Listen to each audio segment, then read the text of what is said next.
Ladies and gentlemen of the interwebs, in the voice of Jeff Charles, asker of questions, people of whiteness, when you see a bison, don't assume it's your friend. It's not your friend. It will launch you into the sky like this poor guy here. Just keep walking.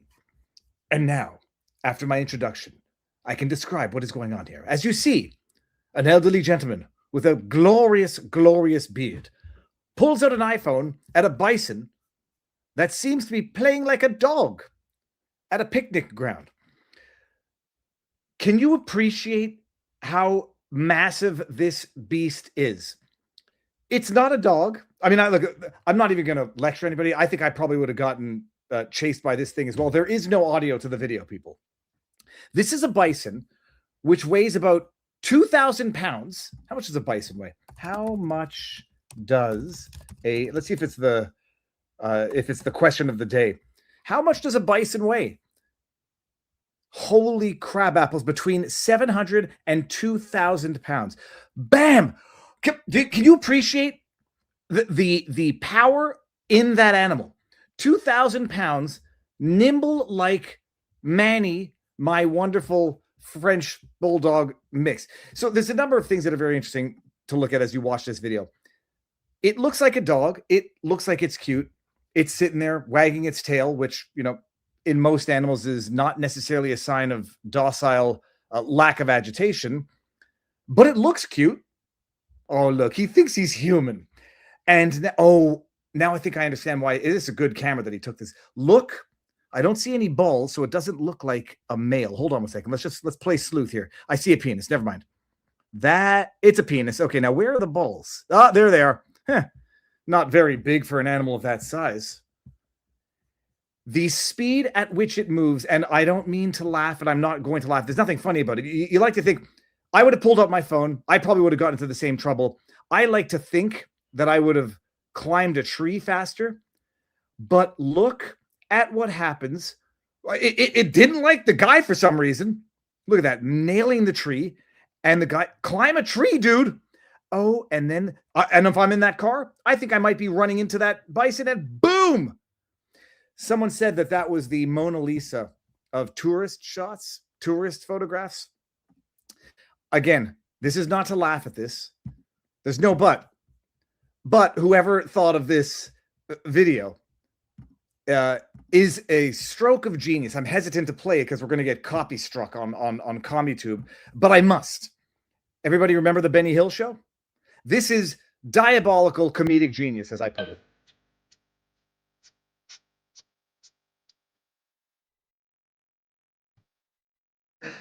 That's so bad.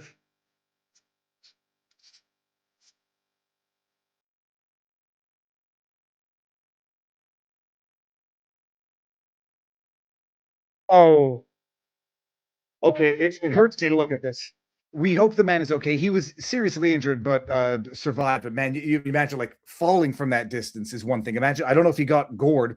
I did laugh at this, hilarious, but I also do feel sorry for the old fart. He just wanted to get close to the bison. I probably would have tried to like strap a GoPro on its head. No, I wouldn't have. But I like to think that in my, infinite neuroses, I would have thought about climbing a tree, because a bison is not like a black bear. You'll be safe up a tree to the extent you can get higher than the bison can raise its head. Ladies and gentlemen of the interwebs, how goes the battle? Good Sunday evening for the Viva and Barnes Law for the People. I want to say, like, I've been promoted from the dry sauna into an actual room.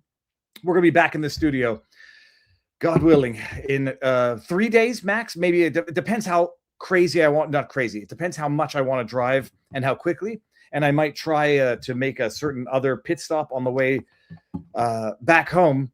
But I should be back in studio sooner than later, so you won't have to hear echo and me talking through my Mac, whatever this thing computer is. Viva Fry, former Montreal litigator, current Florida Rumbler, and this is the Sunday night Viva and Barnes Law for the People. One hell of a week. One heck of I say breaking news. There will never be a death of a politician ever again that will not be a conspiracy theory. If a politician dies too young, conspiracy theory. Nobody dies young. Why? Politician dies too late. maybe there'll be some conspiracy theories. Lindsey Graham died today.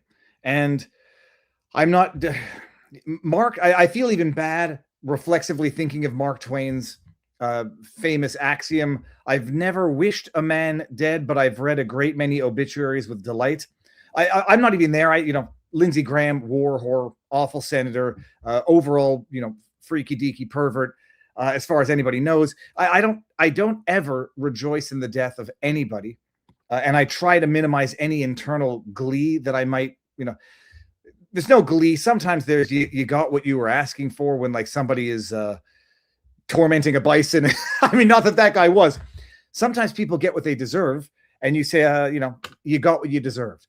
But I never rejoice in another man's or woman's death.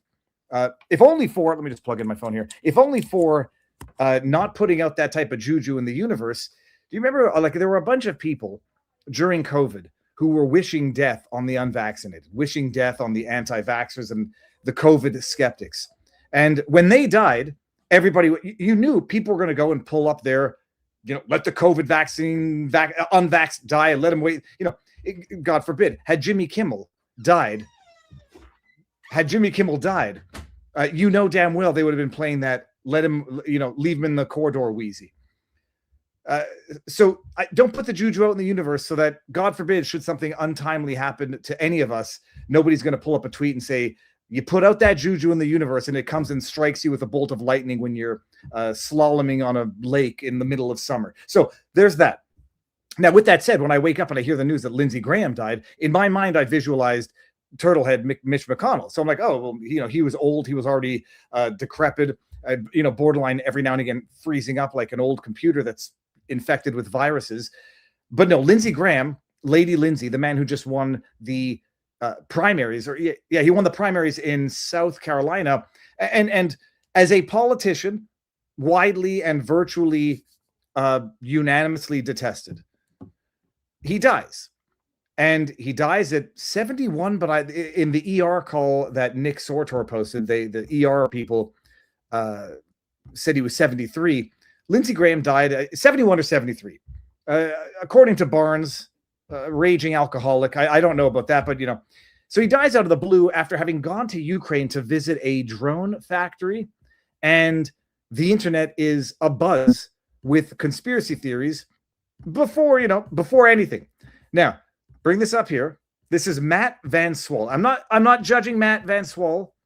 I'm judging the quality of some of the posts, which are all, they've gotten very interesting. I don't know who this guy is. Actually, let me just see who this guy is. Matt Van Swol, former nuclear scientist, former U.S. Department of Energy, ex-photographer, Apple, United, Hyatt. His account has taken a turn for the conspiratorial, and I say that non-judgmentally. The hyperbolic, I say that a little more judgmentally.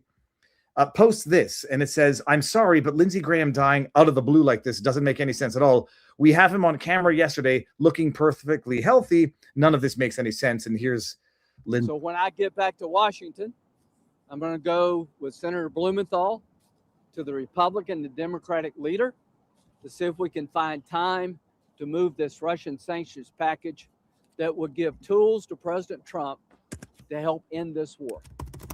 So when I get back to Washington, let me pause this. I'm going to go with Senator Blumenthal. Now, being a hypochondriacal, obsessively compulsive neurotic, you could look at Lindsey Graham's face here and see that he looks very tired. His eyes are more, slanty or squinty because his face looks bloated. His face is red. Whether or not that has anything to, whether or not I'm seeing that, I saw that before Barnes said he was a known alcoholic, but he doesn't look healthy. He had just flown overseas to Europe and back. Everybody who doesn't know this, deep vein thrombosis, clots. You sit down for too long when you're too old, and then you get up and you drop dead of a stroke. So he doesn't look particularly healthy in this particular video. And the cause of death has now been announced as a scary thing. Let me bring it up. Nick Sortor had reported this here. Lindsey Graham, we're looking at it. Preliminary cause of death has been revealed. Per the DC medical examiner, Graham died from aortic dissection due to arteriosclerosis. cardiovascular disease. I think arteriosclerosis is like the hardening of the arteries, and then they just break and you bleed out and bleed internally and have a heart attack. And we can play this here for 1 second. Response, chest pains, South Capitol Street, Southeast. Response, medical response, chest pains, South Capitol Street, Southeast. ALS response, medical response for chest pains. So this is he died in America. There was some confusion as to whether or not he died in Ukraine. And whatever that is a life-threatening emergency. Obviously, a tear develops on the inner wall of the aorta, allowing blood to split the arteries layers apart. The tear is often caused or worsened by arteriosclerosis, which stiffens and weakens artery walls. The moral of the story, people, is exercise, eat healthy, and go to the doctor regularly. Get your calcium scores to see if you have any calcium developing in your arteries. Check to see if your arteries are. Yeah, it's pretty much well, that's the problem. It's like once you have internal bleeding like that, it's a death sentence. The only thing you can pray for, touch wood, is that it's quick, hopefully painless, and if you're really asking for everything, that it occurs while you are making love to your wife of many, many years, smothered in her wonderful, soft body, and go out in the best way possible. So hold on, bring it up. No, can I bring it up here? This one, arteriosclerosis. And so that's what happened to Lindsey Graham. There's some people not taking victory laps, but the internet is what it is. It's not a friendly place. It's not a happy place. And that ain't changing anytime soon. So that's the news. Now, the question is going to be, they're going to have to run an emergency, rerun an emergency primary in South Carolina. And there was another thing. Oh, yes, that's right. Now, I was being somewhat glib, but glibness is difficult to determine on the interwebs. When people were running around, already saying Russia did it, Israel did it, Iran did it, Ukraine did it. And my glib joke at the time, not at the death, but at the situation, nobody is ever going to die again in the political sphere without there being some conspiracy theory. Kim Iverson said the Russians obviously took him out, but the U.S. doesn't want to wage war with Russia, so they're claiming it was a sudden illness. This covers up reactions by the U.S., tells us everything. We clearly don't feel capable to take Russia on or another power militarily. Tables have turned. Every U.S. leader advocating for war should now be worried for their lives. The U.S. has been assassinating leaders with impunity because no one wanted to take on the U.S. on. Now the tables seem to have turned. It's the second time she said it in that tweet. We may see an increase in assassinations, and honestly, what will we even do about it besides cover it up each time? But so appreciate this, by the way. We're going to talk about it in a second with the bone I picked with the Candace Owens team. That's an unfalsifiable premise right there. It's an unfalsifiable premise because the cover-up is the evidence that there's a cover. The cover-up is the evidence of the conspiracy. Someone humorously said, Viva, are you paid by Israel? I ask what bird is making this beautiful call in the forest where I'm at, and one of the comments is, are you paid by Israel? That, ladies and gentlemen, is what you call derangement syndrome. So I say, no, I'm not paid by Israel. And the joke was, well, if you were, it wouldn't leave a paper trail. And that's how you know that I'm paid by Israel, is there's no paper trail. There was another one where people were suggesting that, Israel's behind the assassination of Charlie Kirk. And I was like, what evidence what shred of evidence do you have to substantiate that claim? And the response was, well, what evidence could we possibly have as members of the, mere low citizens who are not members of any government organizations, and we don't have the inside information. So obviously we're not going to have the evidence because they've been doing it for years. They are so good, they do it without evidence. I'm like, so the absence of evidence is the evidence of the conspiracy. And so if you don't have evidence, that's even greater evidence of it. When you are trying to make an unfalsifiable theory, you make the lack of evidence of the theory.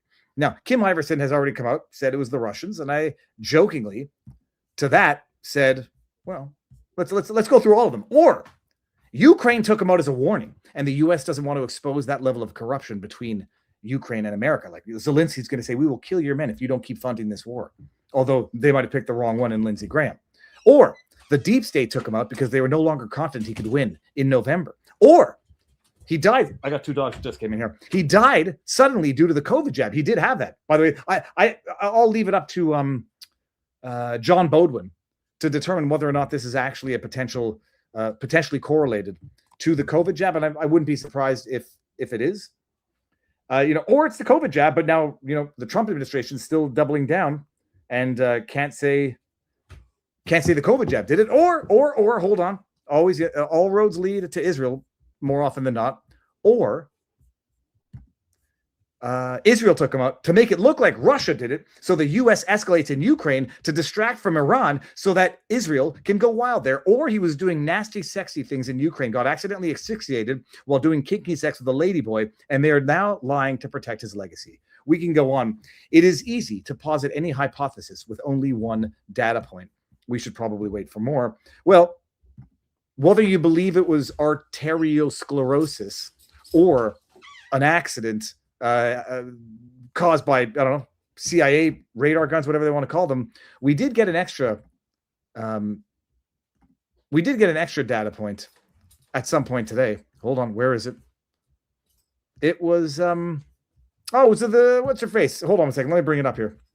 It was redheaded libertarian who remarked that another political leader also died today, and I made another glib one. Where is it here? Redheaded libertarian says, okay, Lindsey Graham's death looks effing weird now. Very sad news on the passing of His Highness of the Father Emir Sheikh Hamad bin Khalifa Al Thani.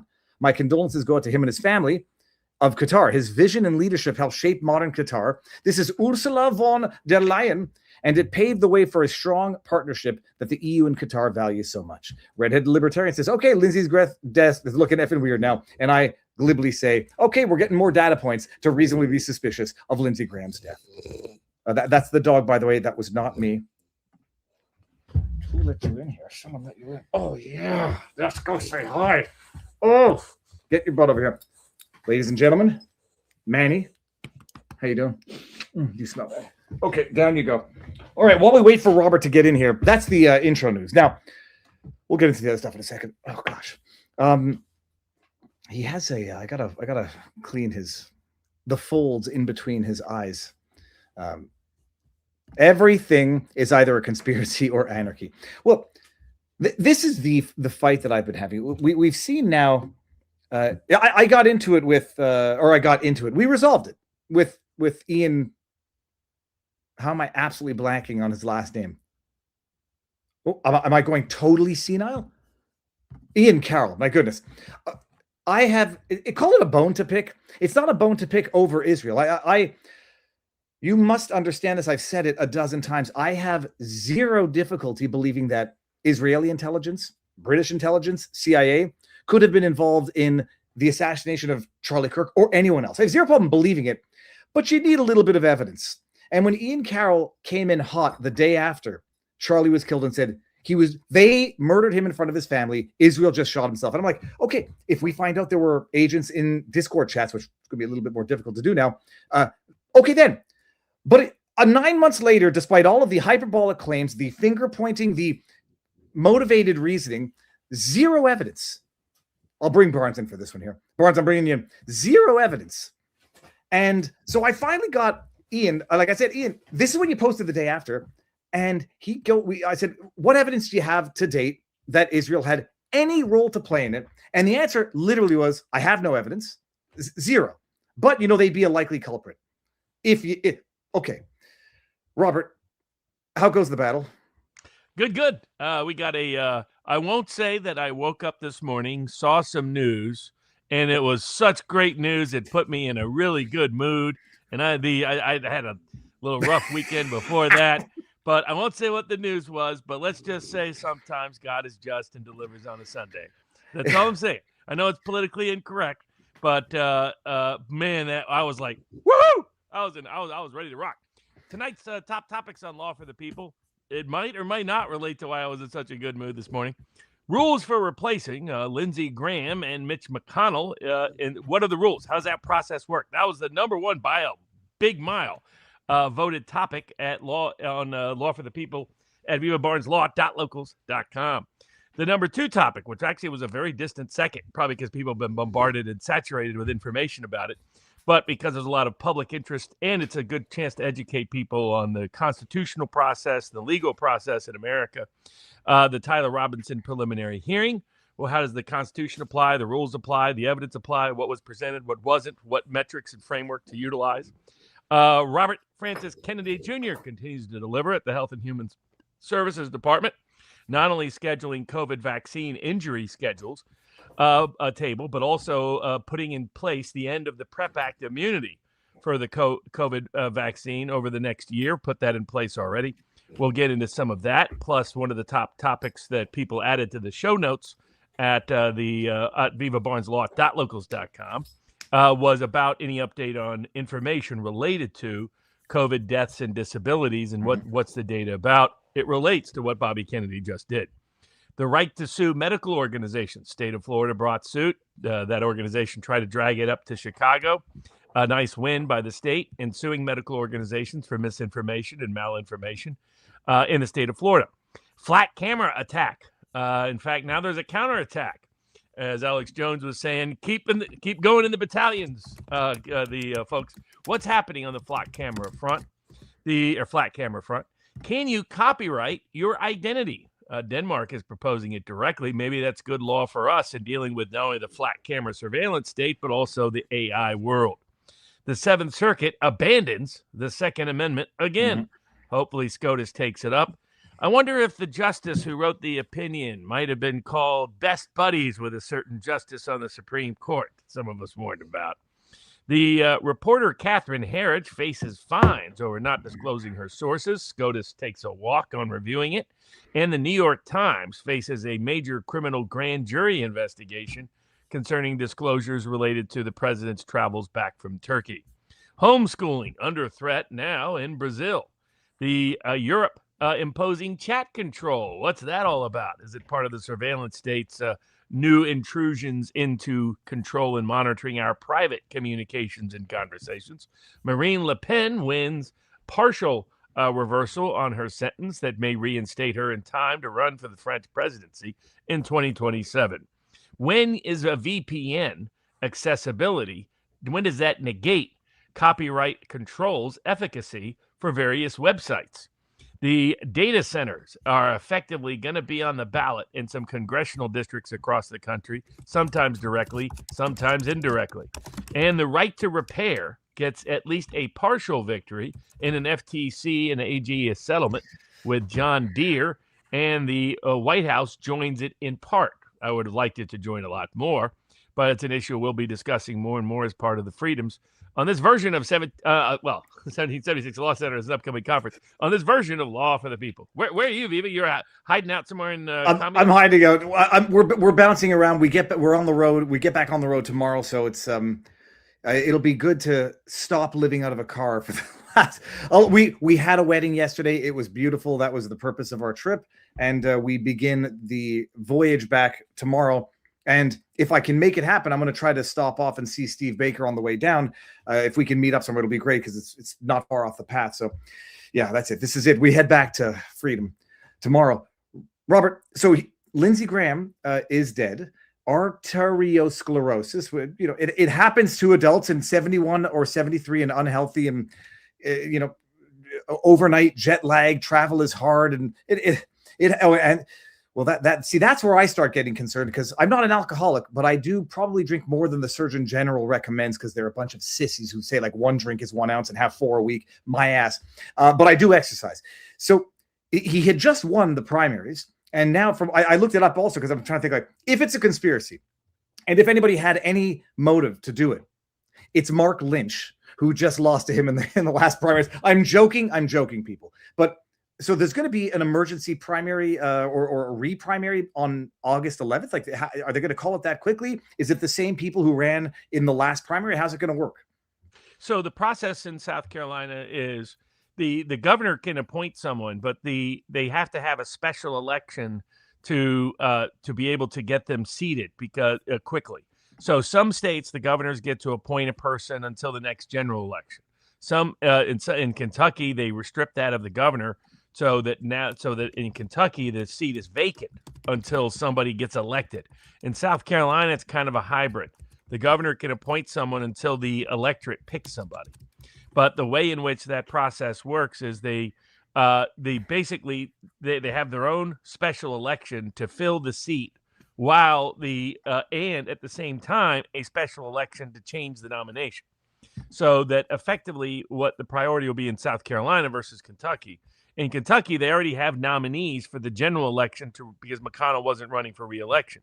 So the question is, do they get a chance to replace him if he is incapable or if he's dead? He put out a photo apparently today with his wife, who I thought was in China, or at least public reports were they were in China. Scott, what's his name over at CNN? Mitch's bitch is what I care to call him. Scott Jennings. Scott Jennings claimed he was on the phone with him for 20 minutes, and it became a universal meme. Everybody was talking about, I just talked to Mitch McConnell, and Thomas Massey said, I just talked to him. Who posted that? I thought it was a mean joke to make, but I didn't realize that's what Scott Jennings said. I saw someone else, someone in our orbit made the joke. I talked to him and he was feeling good, and so everybody started doing the meme. So so Thomas Massey was like, I just talked to Mitch McConnell. He says we got to stop all these crazy wars. He really regrets opposing me in my primary campaign. He wants us to actually pass the SAVE Act and stop holding it up. So everybody else started doing versions of that. I just talked to Mitch McConnell. He thinks my business idea is the greatest thing to ever watch. Became just an ongoing meme, which was funny. Why can't he do an interview? Why can't he have press people come and see him? I mean, this is getting a little odd. So there's people that are skeptical. And why did his wife run off to China? Your husband's supposedly on his deathbed, but potentially or severely, and you're like, I got to get out of here and get to China to tie up some business ends. Whose daughter-in-law was it that died in the Tesla crash? Was that Lindsey Graham or Mitch McConnell? Well, look, Lindsey Graham always batted the other way, so he didn't have any daughters. Who was okay? Then it had to be Mitch. Am I not going crazy? Someone had I think she was an Asian daughter-in-law who died in a car. That actually does ring a vague bell because his wife has deep ties to China. Mitch made a lot of money while he was senator. And so I guess he still is tentatively. So in Kentucky, the rule is they kept restricting, knowing Mitch McConnell's health issues. McConnell got legislation passed that kept limiting what the governor could do once a Democratic governor took over Kentucky. So there's some constitutional questions about whether Kentucky could completely strip the governor of his appointment authority. But right now he's got none. What it has to for a special, because they already have somebody up in the Republican and the Democratic nominee for January of 2027 to hold the seat for 6 years. The only question is if McConnell is incapable or declared dead, what happens to the seat between that time and January of 2027 when whoever wins the general election in November, it takes over McConnell's seat. And so under state law, that is that he has to declare a special election basically by early September. And then because there's other notice requirements and party primary nomination components, that effectively moves up to at least August 1st or August 3rd, thereabouts. And some people suspected that McConnell's camp was trying to run out the clock because they don't think they will be able to control who replaces him, even though that might mean a missing Republican vote in the Senate. And so but of course, from the Trump world perspective, McConnell's vote is a very unreliable vote and is often a negative vote at the moment. So it's not clear that the Trump White House is all that concerned with having a vacant vote instead of McConnell's vote. But they would like a vote in their favor between now and between now and January, should McConnell at some point be officially declared. I mean, he's not in the Senate, so he's not voting in the Senate. So his vote's already missing. And if he's not capable, either he should voluntarily resign if his health is that bad.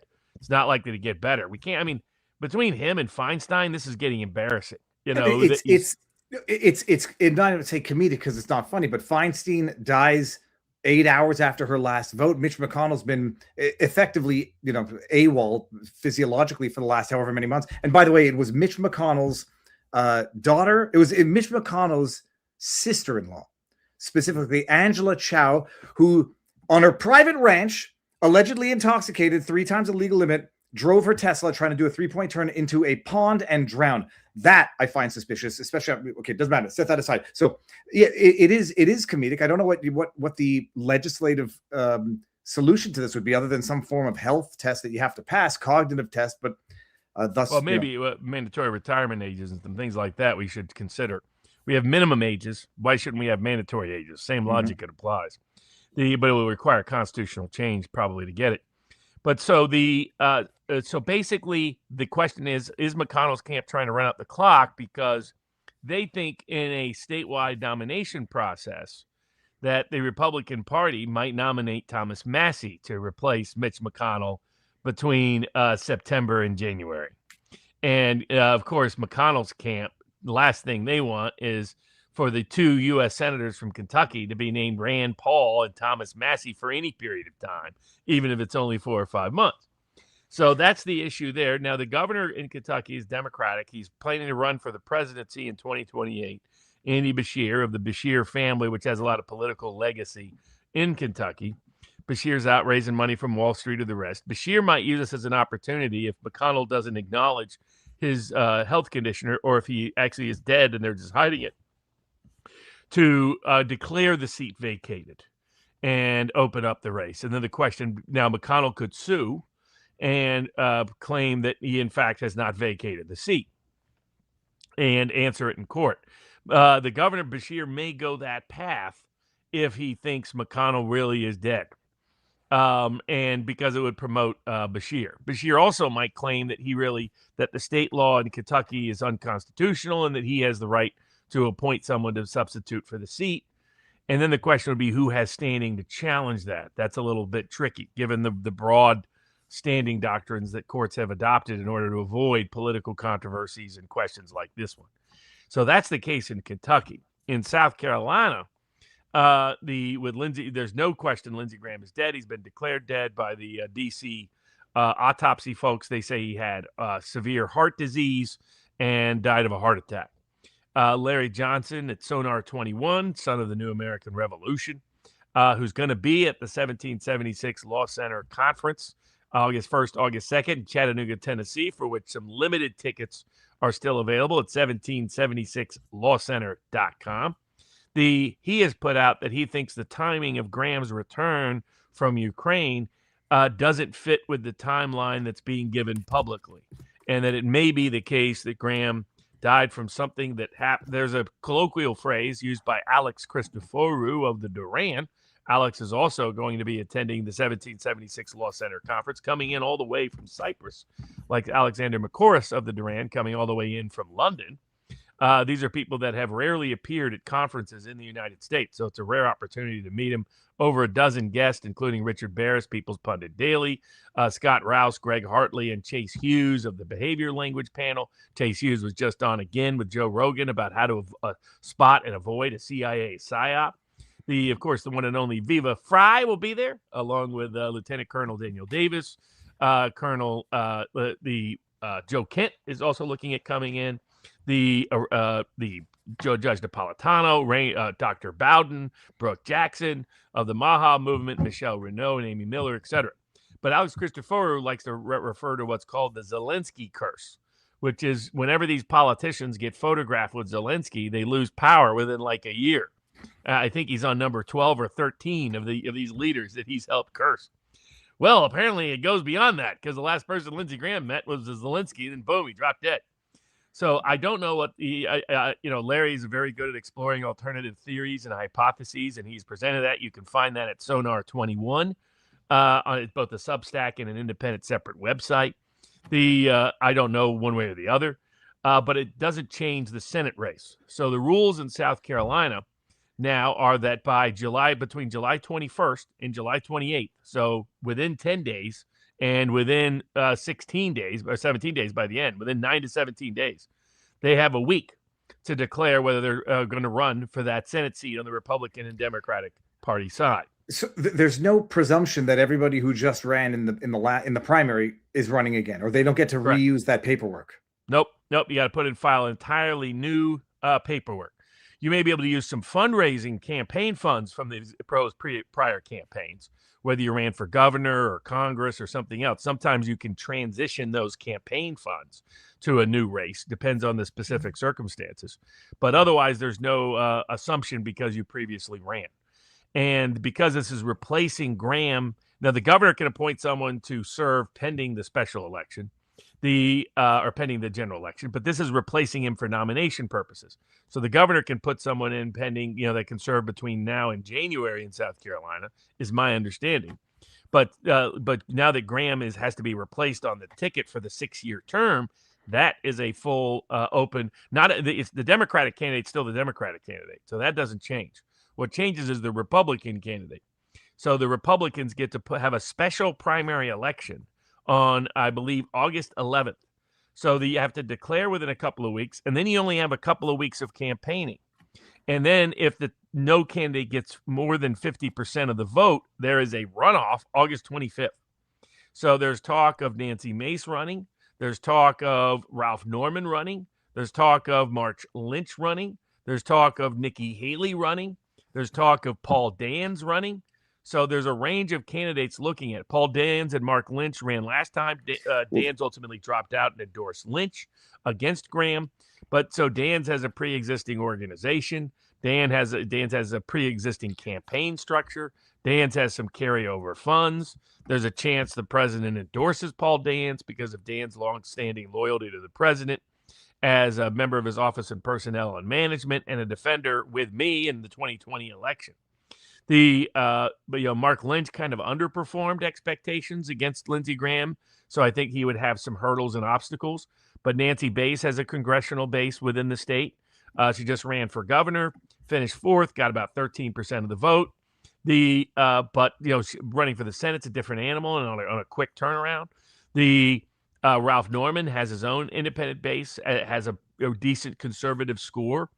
And then you have, the rumors and ruminations are that the neocon war whores who have long promoted and protected Lindsey Graham in the Senate want Nikki Haley to run for the Senate seat in South Carolina.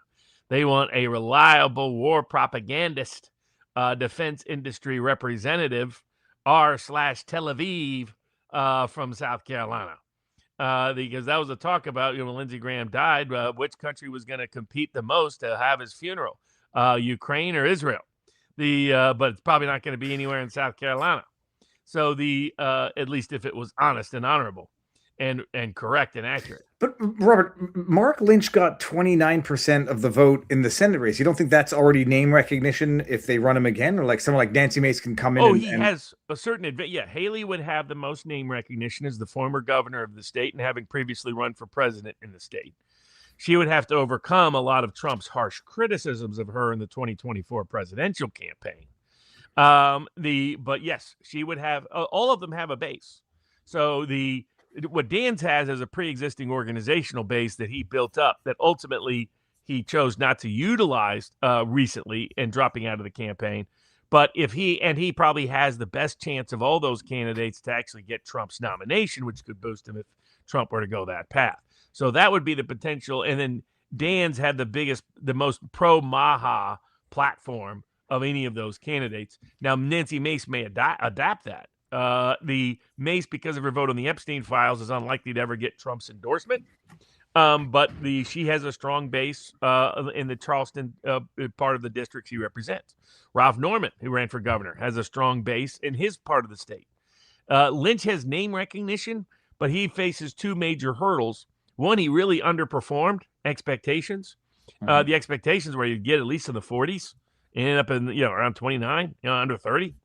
So there was a lot of sort of letdown in the Graham critical camp on how Lynch campaigned. Every other second he wanted to talk about Muslims, and it was stuff like that. It was like, okay, this is not the zeitgeist of, places like Horry County or the PD or the Low Country, or even the central part of the state. I think he only won one county. So I think given that there's some limitations to Lynch, I think from those of us that are observing it, I mean, I don't have anything against him. I'm glad he ran against Graham, but found his campaign really poor. You're right. He's got some name recognition from that, but probably nowhere as good as what Nikki Haley has broadly, and then what Norman and Mace have within their own regional aspects. What Dan's has is the potential Trump endorsement on the one hand, and on the other hand, he's got the most Maha agenda. Now, that doesn't mean Norman might not jump on the Maha agenda. That doesn't mean Mace might not jump on it.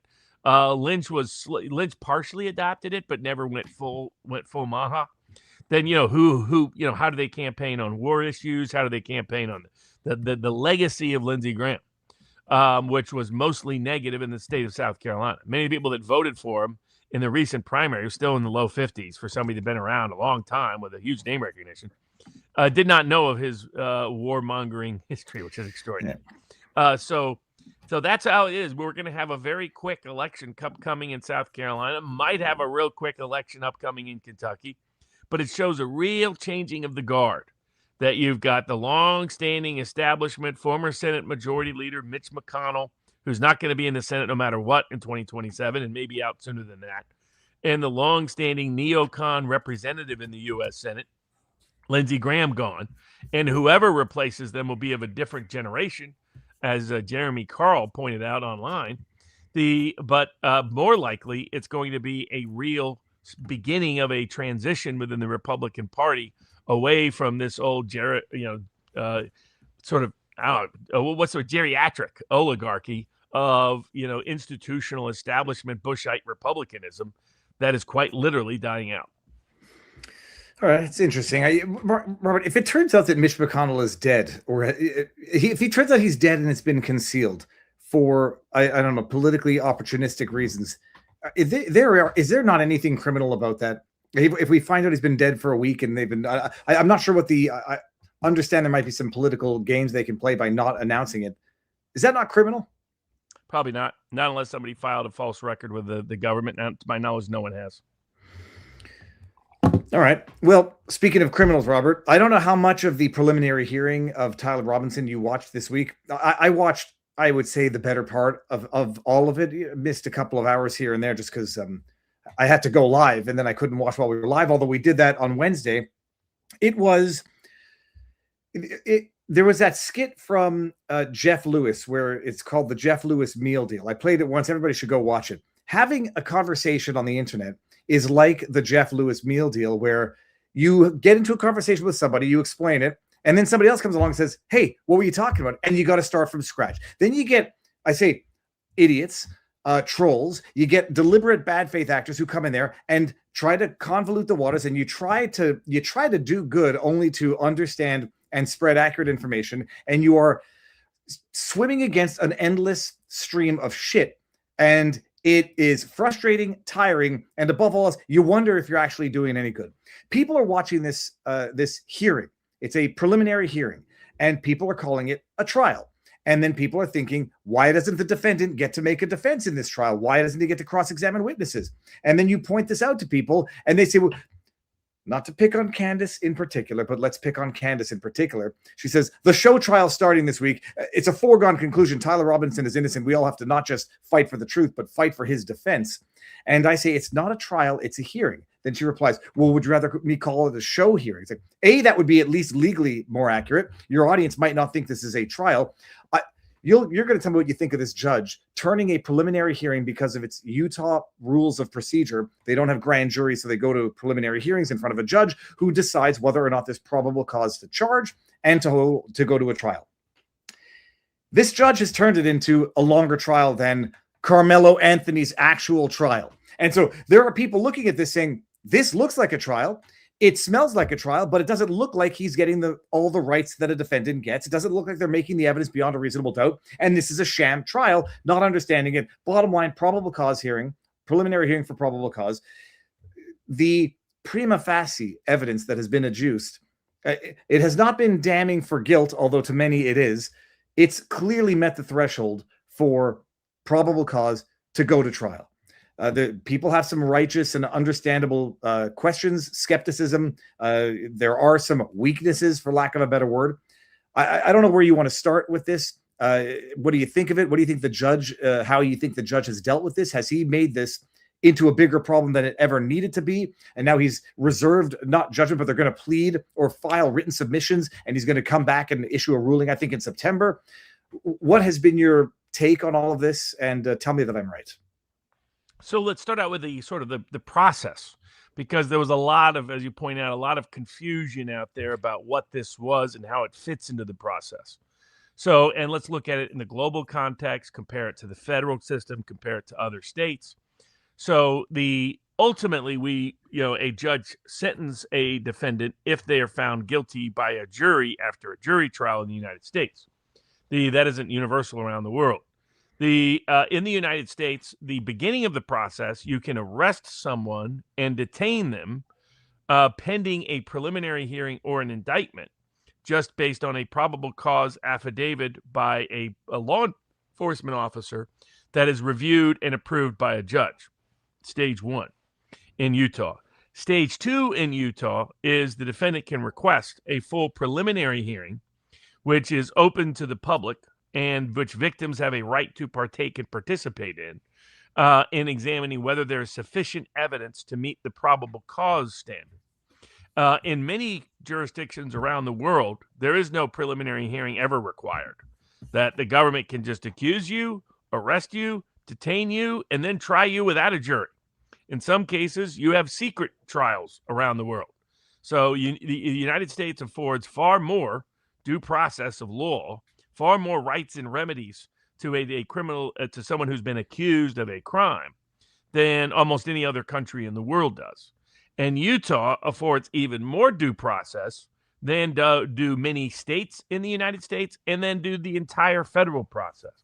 I saw constant, continuous confusion that this was a federal prosecution, this was an FBI case, that anybody who supported any aspect of the case was perpetrating Fed slop, not recognizing this is not the Tyler Robinson case of the accused of murdering Charlie Kirk. The aggravated homicide of Charlie Kirk is accused under Utah state law in a case being governed by a Utah state court judge elected appointed within the county process, being prosecuted by local police, local prosecutors, and local judges, not being prosecuted by the federal government, not in federal court, not with a federal jury trial or anything like that. The FBI's involvement in the case is limited to support and supplemental work. They are not in control of the Tyler Robinson aggravated homicide case. So at least get that part right, which an extraordinary number of people kept getting wrong. Second part is that it's a preliminary hearing, not a trial. Even the quartering kept referencing this as a trial. This is not a trial. This is a preliminary hearing whose sole objective is to determine whether the state has produced probable cause using the lowest standard burden of proof in the entire American legal system. Probable cause is not beyond a reasonable doubt, is not by clear and convincing evidence, is not even more likely than not. It's just a reasonable probability that this person committed this particular crime. So it's not 50% plus one. It's an even lower threshold than that. Correct. It's often considered something like 20% if you were to put it in statistical form. Is it reasonably possible to the point where we then go to reasonable possibility? Okay. Is there reason to believe, is there cause to believe this person committed the particular crime that they're alleged to commit? Let me just bring one up here, because Barnes is not dunking on the quartering. And to the extent people call it a trial, fine, that's a misnomer. But at least make sure to clarify what the burden of proof is. It's a mini trial. It's a preliminary hearing. But if you call it a trial, just make sure you qualify the burden of proof. Yeah. And it's just confusing the heck out of people. So that's the first is that, and the purpose of it is simply to whether or not this person has to stand before a jury to be tried on the case. That's what it's. Do you even get to a jury trial? Do you even? And I consider probable cause hearings not even evidentiary hearings. Why do I say that? Because the rules of evidence don't apply. So to compare this, if you're in the federal system, you get, and one last point, Tyler Robinson got more due process and more rights and remedies and more discovery and more opportunity to cross-examine witnesses and more opportunity to present argument and more opportunity to exclude the public broadcasting of incriminatory evidence than 99.99% of criminal defendants in the whole world and in the United States. So if anybody's out there telling you Tyler Robinson got less due process than other criminal, is lying to you or is too dumb to know what the truth is. So but within that, the probable cause standard, not only is it the lowest evidentiary standard in all of American law, it also has the lowest standards of evidence. It's not even a full evidentiary hearing. It allows hearsay to be introduced into evidence. It allows opinions untested by cross-examination to be let into evidence. It lets in evidence that has not even been subject to the right of confrontation or cross-examination into evidence. All of that is let. In fact, to give you an idea of how it typically works in the federal grand jury context, the criminal defendant gets no discovery at all before the indictment is issued, no right to even to cross-examine anybody at all before the indictment is issued, no right to present any evidence at all before the indictment is issued, no right to discover any of the evidence at all before the indictment is issued. And typically it's one summary witness who just testifies about everything under the world and brings it all in, no matter how much hearsay it is, lay opinion it is, expert opinion that's been untested and unqualified to be expertise. That's what's normal. And yet you had people out there acting like that was totally abnormal, and somehow they were fixing and rigging the case against Tyler Robinson. Anybody saying that is either overtly lying to you or too stupid to tell you the truth or know the truth. So the Robinson got all of that. He got months. And by the way, people are like, how in the world was this delayed so long? Because the defense requested it be delayed. Like, why isn't certain evidence being broadcast? Because the defense requested it not be broadcast. And they were misleading about this repeatedly. And just lie. I was getting bombarded with, oh, Barnes, what about this? Oh, Barnes, what about this? And it was just another lie, another lie, another lie, another lie. This is why you need to understand this. I've been having not a fight, but a back and forth with someone. I think it's in good faith. I don't know who the person is. It's on X, where I said, like, Candace is not dumb. Ian is not dumb. They're quite deceitful in the way they present information. And look, good for them, because it attracts an audience of people who want this real life true crime series and be promised things are coming and they never come, and you forget all the garbage they've ever said. They're not dumb.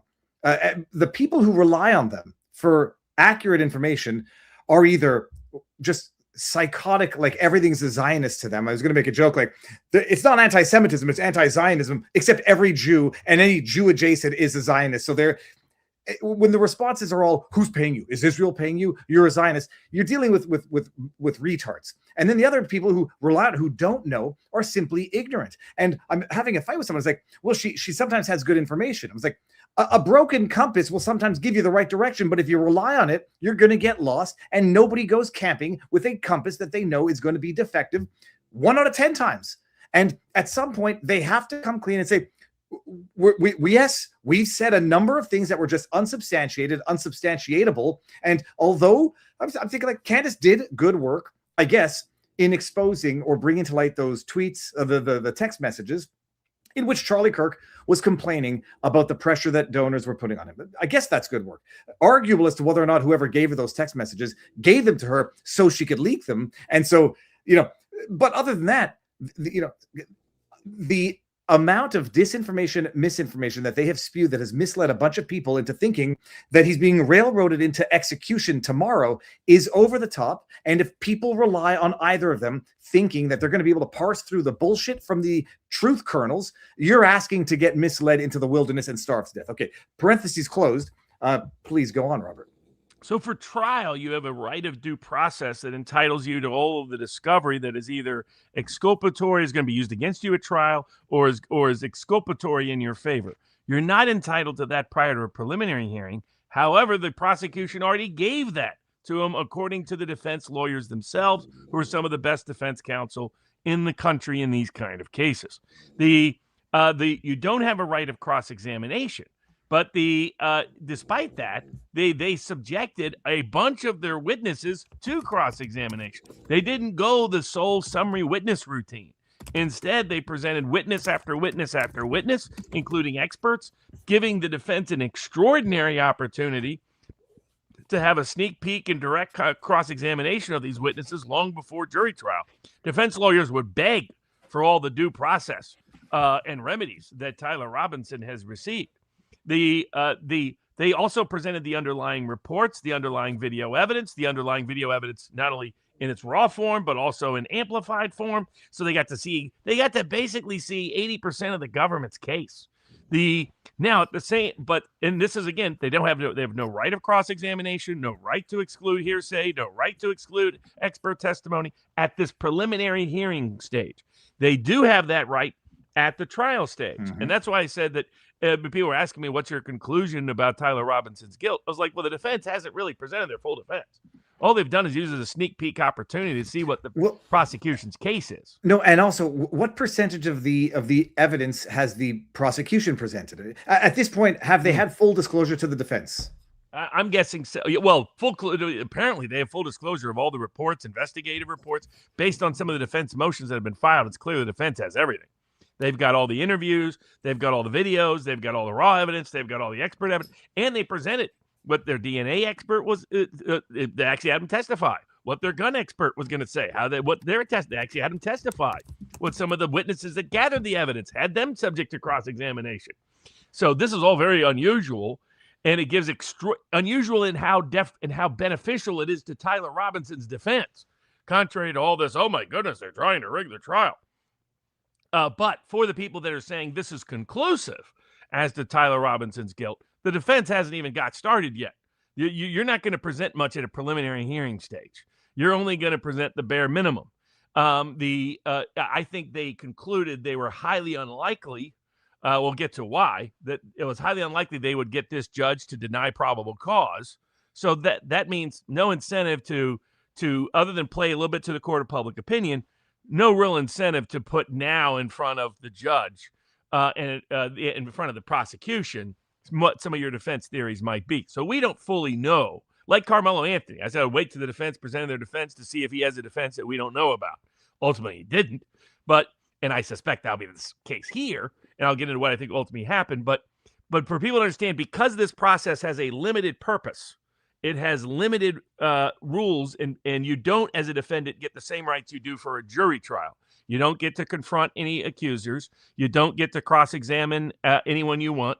You don't get the same power of subpoena compulsory process to subpoena anybody you want.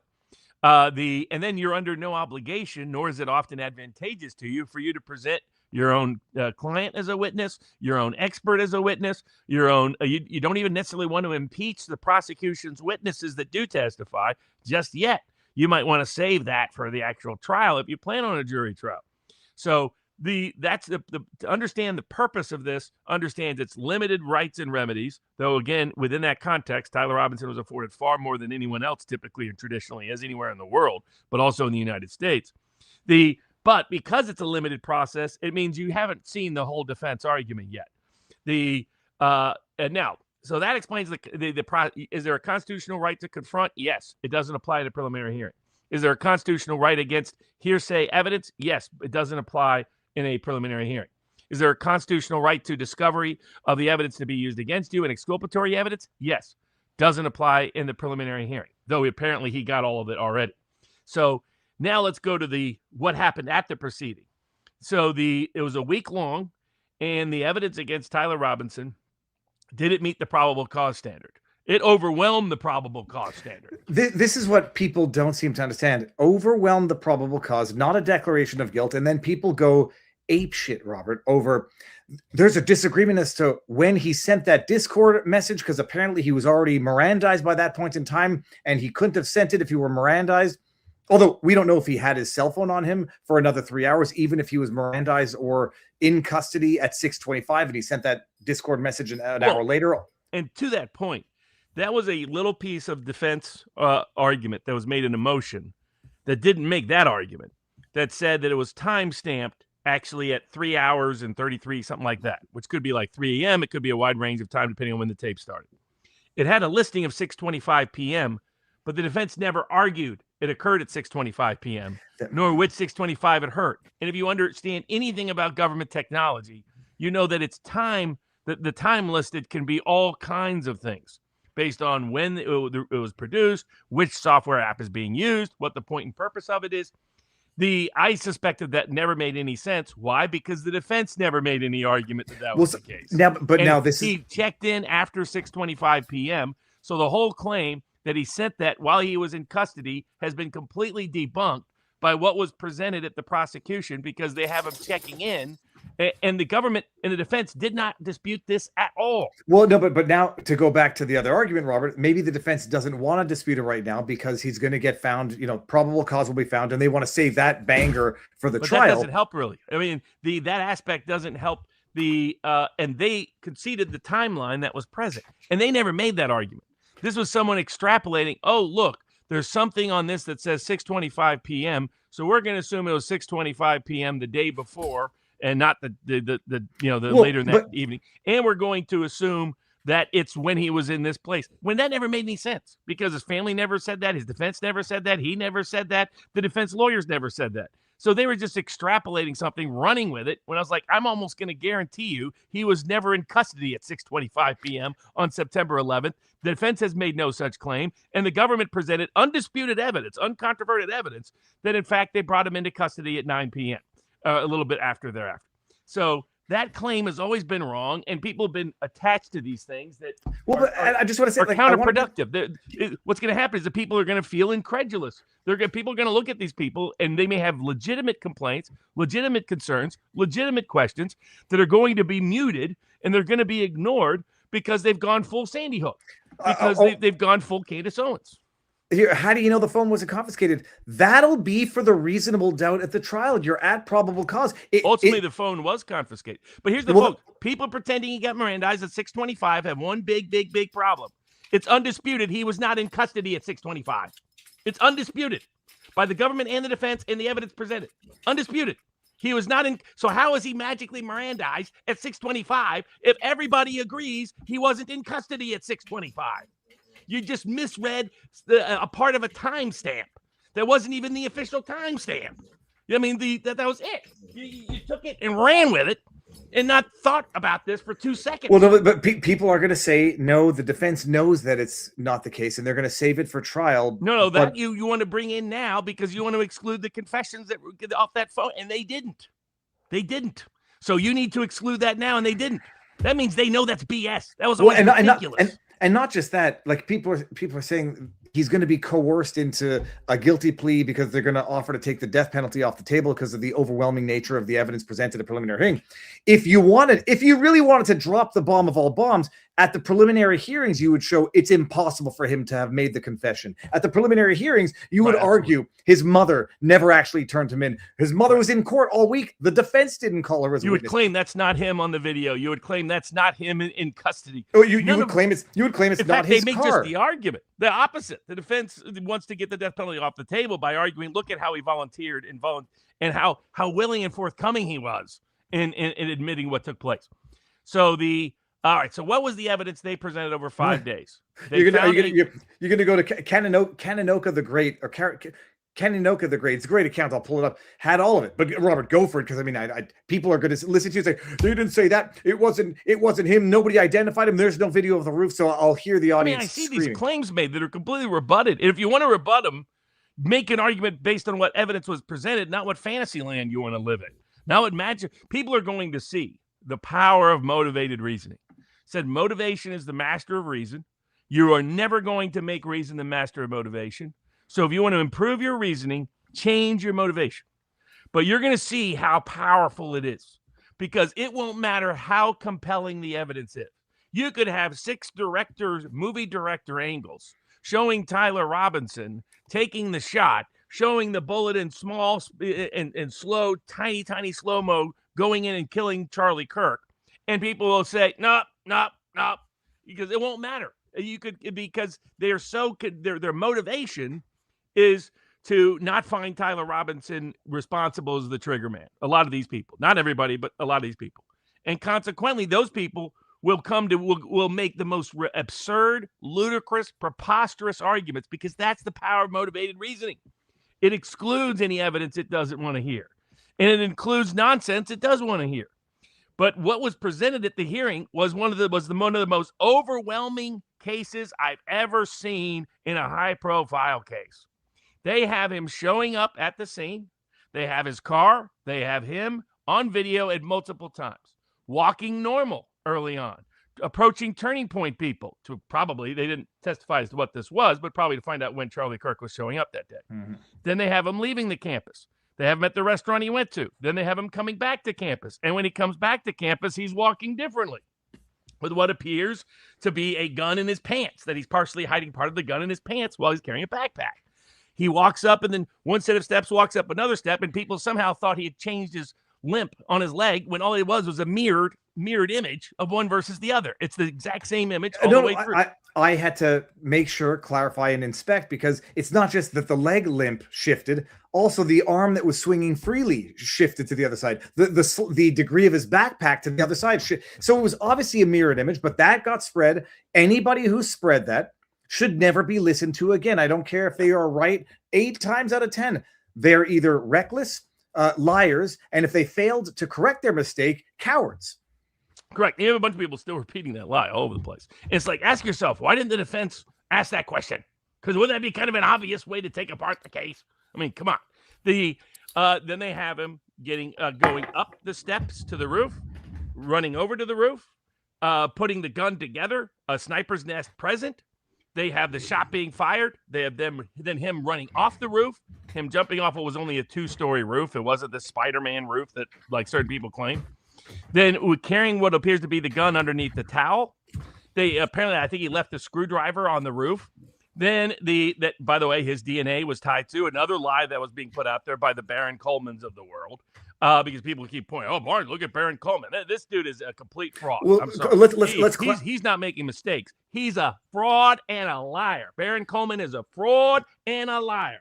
No. He was out there telling, the DNA evidence, according to the government expert, was 85%, 90% Lance Twiggs. It was literally just the opposite. It was all Tyler Robinson's DNA. He just lied to people about it. And not for nothing, everyone's entitled to get paid for their good work. And Barron has been raking it in to the tune of hundreds of thousands of dollars in super chats on CommuTube. Set that aside. If the work were good, he put that post out that said 89, 95% DNA on the screwdriver and towel was Lance Twiggs. I'm like, that doesn't make any sense. So I go to the hearing, and I just try to go back to the spot. The mistake was that the expert misspoke, and they came back to not redirect, but they came back to clarify, because it doesn't matter if you misspeak. That's not the scandal. You want the accurate information. She said, no, it was 89% Tyler Robinson, 95% Tyler Robinson on the screwdriver and towel, respectively. The other 5 and 11% was last week. I don't know that he corrected it. And so you call this out. That's not a mistake that cannot be immediately put on blast, corrected, retracted, and apologized. And a number of people still believe it and still say, no, but they said it. Yeah, they said it. It was a misspeak. They corrected it. And I shared the clip of her correcting it for the record. Sorry. Yeah. And it's what the DNA report itself said. So they have on his weapon that it's his grandfather's weapon that was given to him. They have the inside the bullets were etched with his little phraseology on it, that the Lance Twiggs later testified he had requested about a month in advance, that he wanted to use the etching to put that on the bullets. We'll get into Lance Twiggs in a bit. So the bullets, the gun is his gun, found near the scene with a towel that was like the towel in the gun seen with him jumping from the roof on it earlier. That one of the bullets had been used, but was inside, it didn't eject. And there are 3 other bullets with his little phraseology on it. That his DNA was found on the screwdriver left on the roof to help put the gun together quickly, and on the gun itself, and on the towel that was found at the scene. Then they have his car. Not only do they have him doing all of that on video, then they have his car being at the scene at the beginning and leaving, and then showing up later right near where he had planted and left, according to their allegations. That's further evidence they have that was his gun, his weapons, and that he had committed it. Then they have him. So they have all of that physical evidence directly tied to him. They have the video evidence directly tied to him. The ownership evidence directly tied to him. The DNA evidence directly tied to him. They tied the bullet forensics. And I know there's certain people that just don't want to believe this, but you did a good interview with one of the best bullet people in the country, that indeed the bullet found in his body comes from, it matches a 30-06 bullet. Now, someone was like, Barnes, but they didn't match the bullet exactly to the gun. Yeah, when a bullet fragments, you can't match a bullet to a specific gun, but they did match it to a 30-06 like his. And given the kind of ammunition used that they found that was rested in the gun, it is the kind of bullet, as you can explain, that is consistent with the injuries caused with Charlie Kirk. Well, I was going to say two things. Is the expert? Oh, he's just an ammunition repackager, according to many. The car, I want to bring this up because this is another one. And again, people, this is not the trial, proof beyond a reasonable doubt. This is the preliminary hearing. People are saying it's not the same car. Now, I'm not an expert in vehicles. I don't see what people are seeing in terms of the fender or whatever. That's the wheel I circled. That I don't see a difference between the two cars. They say that he had an aftermarket air splitter or something on the front of the car. I, for the life of me, don't see it. But when it came to the bullet not matching, that's a lie. And that is a misphraseology that is either accidental or deliberate. It's not that it didn't match. It's that they couldn't conclusively match it. It was not definitively mismatched. It was that they couldn't definitively fragmented. Which, by the way, is very commonplace. Whenever this happens, you can't match the bullet to a particular gun, but you can match it to a particular kind of ammunition that was used. And when they identified the ammunition, it was what some people in the gun world had suspected from the get-go, which was that it was the kind of ammunition that would not, in fact, necessarily cause an exit wound. May commonly cause an exit wound is not the same as necessarily cause an exit wound. And that, in fact, it is consistent with, and there's plenty of evidence of that you can shoot a 30-06 at that distance and not cause an exit wound, depending on the angle, depending on the ammunition. And in fact, it matches up with the kind of ammunition that in fact, is intended to almost like blow up inside you and fragment, and thus not leave an exit wound. Well, a range of people had been explaining this for months in advance, but the evidence was consistent with that presented at the preliminary hearing. Mike Cernovich has just been pulling up old threads that are not created contemporaneously of people on Reddit forums saying shot a deer, didn't go through. Now, people are saying that the bullet is intended to mushroom, not fragment, because you don't want to be picking out, pieces of lead from a deer. And this is what I asked Phoenix Ammunition. He's like, yeah, that's what you want. There's a reason why these Remingtons are cheap. People get them because they don't always behave like mushrooming. Sometimes they fragment, and that's why people pick the more expensive rounds to go hunting, and they use these for range shooting. So whether it's supposed to mushroom, it's not supposed to fragment, it often does. And there are documented cases. You can go back to the internet back in the day of people saying it didn't come out. And all this to say, right now, if you want to raise a reasonable doubt on the bullet, what was used, it's not at the preliminary hearing. Right now, is it probable that this crime was committed? And if your argument is that it's not the same bullet because whatever, that'll be at the stage of the trial, not at the stage of the preliminary hearing. Correct. Then the other, so they've matched him to being at the scene with video evidence, matched him to the gun, the towel, the screwdriver by DNA evidence and ownership evidence. They've matched the bullet used to being with the kind of bullet used that killed Charlie Kirk. And then they have confession evidence that he told Lance Twiggs repeatedly. Well, he left a letter behind for Lance Twiggs to read, and we'll get into that getting published and why the judge originally didn't want it published, but that he had done it. That Lance Twiggs said he had done it to him verbally the next night, or the night the night thereafter, the night of. That he also confessed to his Discord pals, and there was at least an implicit reference that he had confessed to his parents by people that were present. By the way, I kept seeing Lionel Media, who was coming up with legal standards that made no sense, evidentiary standards that made no sense, and I get him piggybacking off of the Candace clickbait train. But this was just, he was saying things legally that were misleading people, and as a lawyer, he should frankly know better. But in terms of what the probable cause standard was, what's normal for this process, victim participation rights, public broadcasting rights, all the rest. But, I like Lionel. Lionel's a very informed, intelligent commentator on a lot of subjects. But on this, he was just going places that did not make sense from a legal perspective. I didn't know who he was. I thought he looked a lot like Mandy Patinkin out of. He does. Well, he does. Yeah. So, yeah. I saw him. Okay, you're gonna go down here. Oh yeah. Headphones off. I saw him saying some things which were, questionable at best. I don't know him well enough to be rude with him yet, but we'll see if it gets Well, and there. part of the problem was he was talking about confession standards that are applicable to government confessions, where you're worried about coercion and inducing the confession. None of this confession evidence was Robinson confessing to the government. It was Robinson confessing to family, Robinson confessing to his lover, Robinson confessing to friends. That confession evidence is not bound by the coercion standards applicable to government confessions. Part one. Part two, as people say, well, Barnes, that's hearsay. It's an exception to hearsay. Now, again, for probable cause standards, you can introduce Hearsay's admissible. But this is also admissible at trial because it's an admission against interest. The rule about hearsay is we don't trust evidence of somebody told somebody something. We only trust it when it has some unique indicia of reliability. So there's a whole bunch of exemptions and exceptions to hearsay. Indeed, it's one of probably the number one thing you learn in evidence class in law school is not what the hearsay rule covers. It's what the hearsay rule exceptions are. Is it state of mind? Is it is it a imminent excitement? Is it imminent death? Is there any reason to believe the nature of the statement is true, even though it was made by a person outside of court? And one of those predominant examples is an admission against interest. We believe it's true because it's not in your interest to make that statement. So consequently, all of these confessions are likely admissible confessions. And when everybody was saying, oh, and by the way, they got it from his phone. In terms of the phone statements, they got it from his phone. They got it from his lover's phone.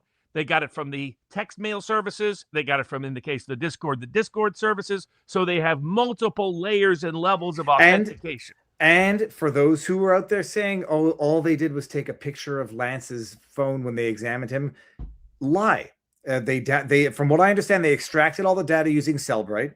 And it's now some people are going to say, and I would raise this in defense come trial time. All of those confessions are very, very self-serving, to the extent that they're you could raise doubt as to their legitimacy. For the time being, they exist. And if Tyler says they weren't me, Lance Twiggs wrote those confessions because he's the one who did it, and he was trying to get himself off the hook.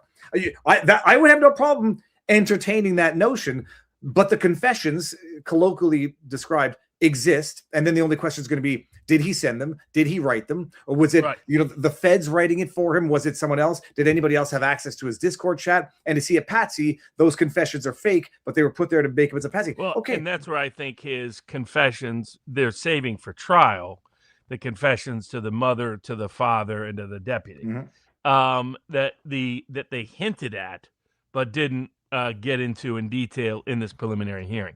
It also was the case that I know the main evidence.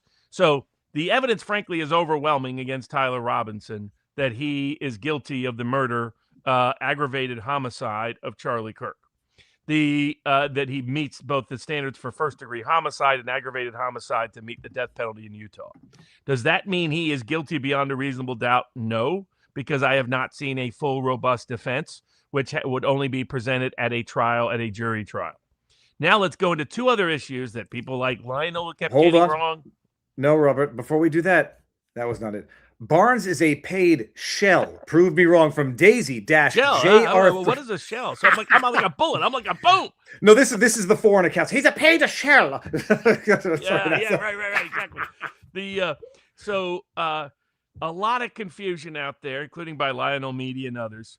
Now, I can understand it from Lionel. I think Lionel was involved in the law back in the 90s. He's commented on it since then, but I don't think he's that active in the criminal world, to my knowledge, criminal defense world, to my knowledge, or the prosecution world. Maybe he is.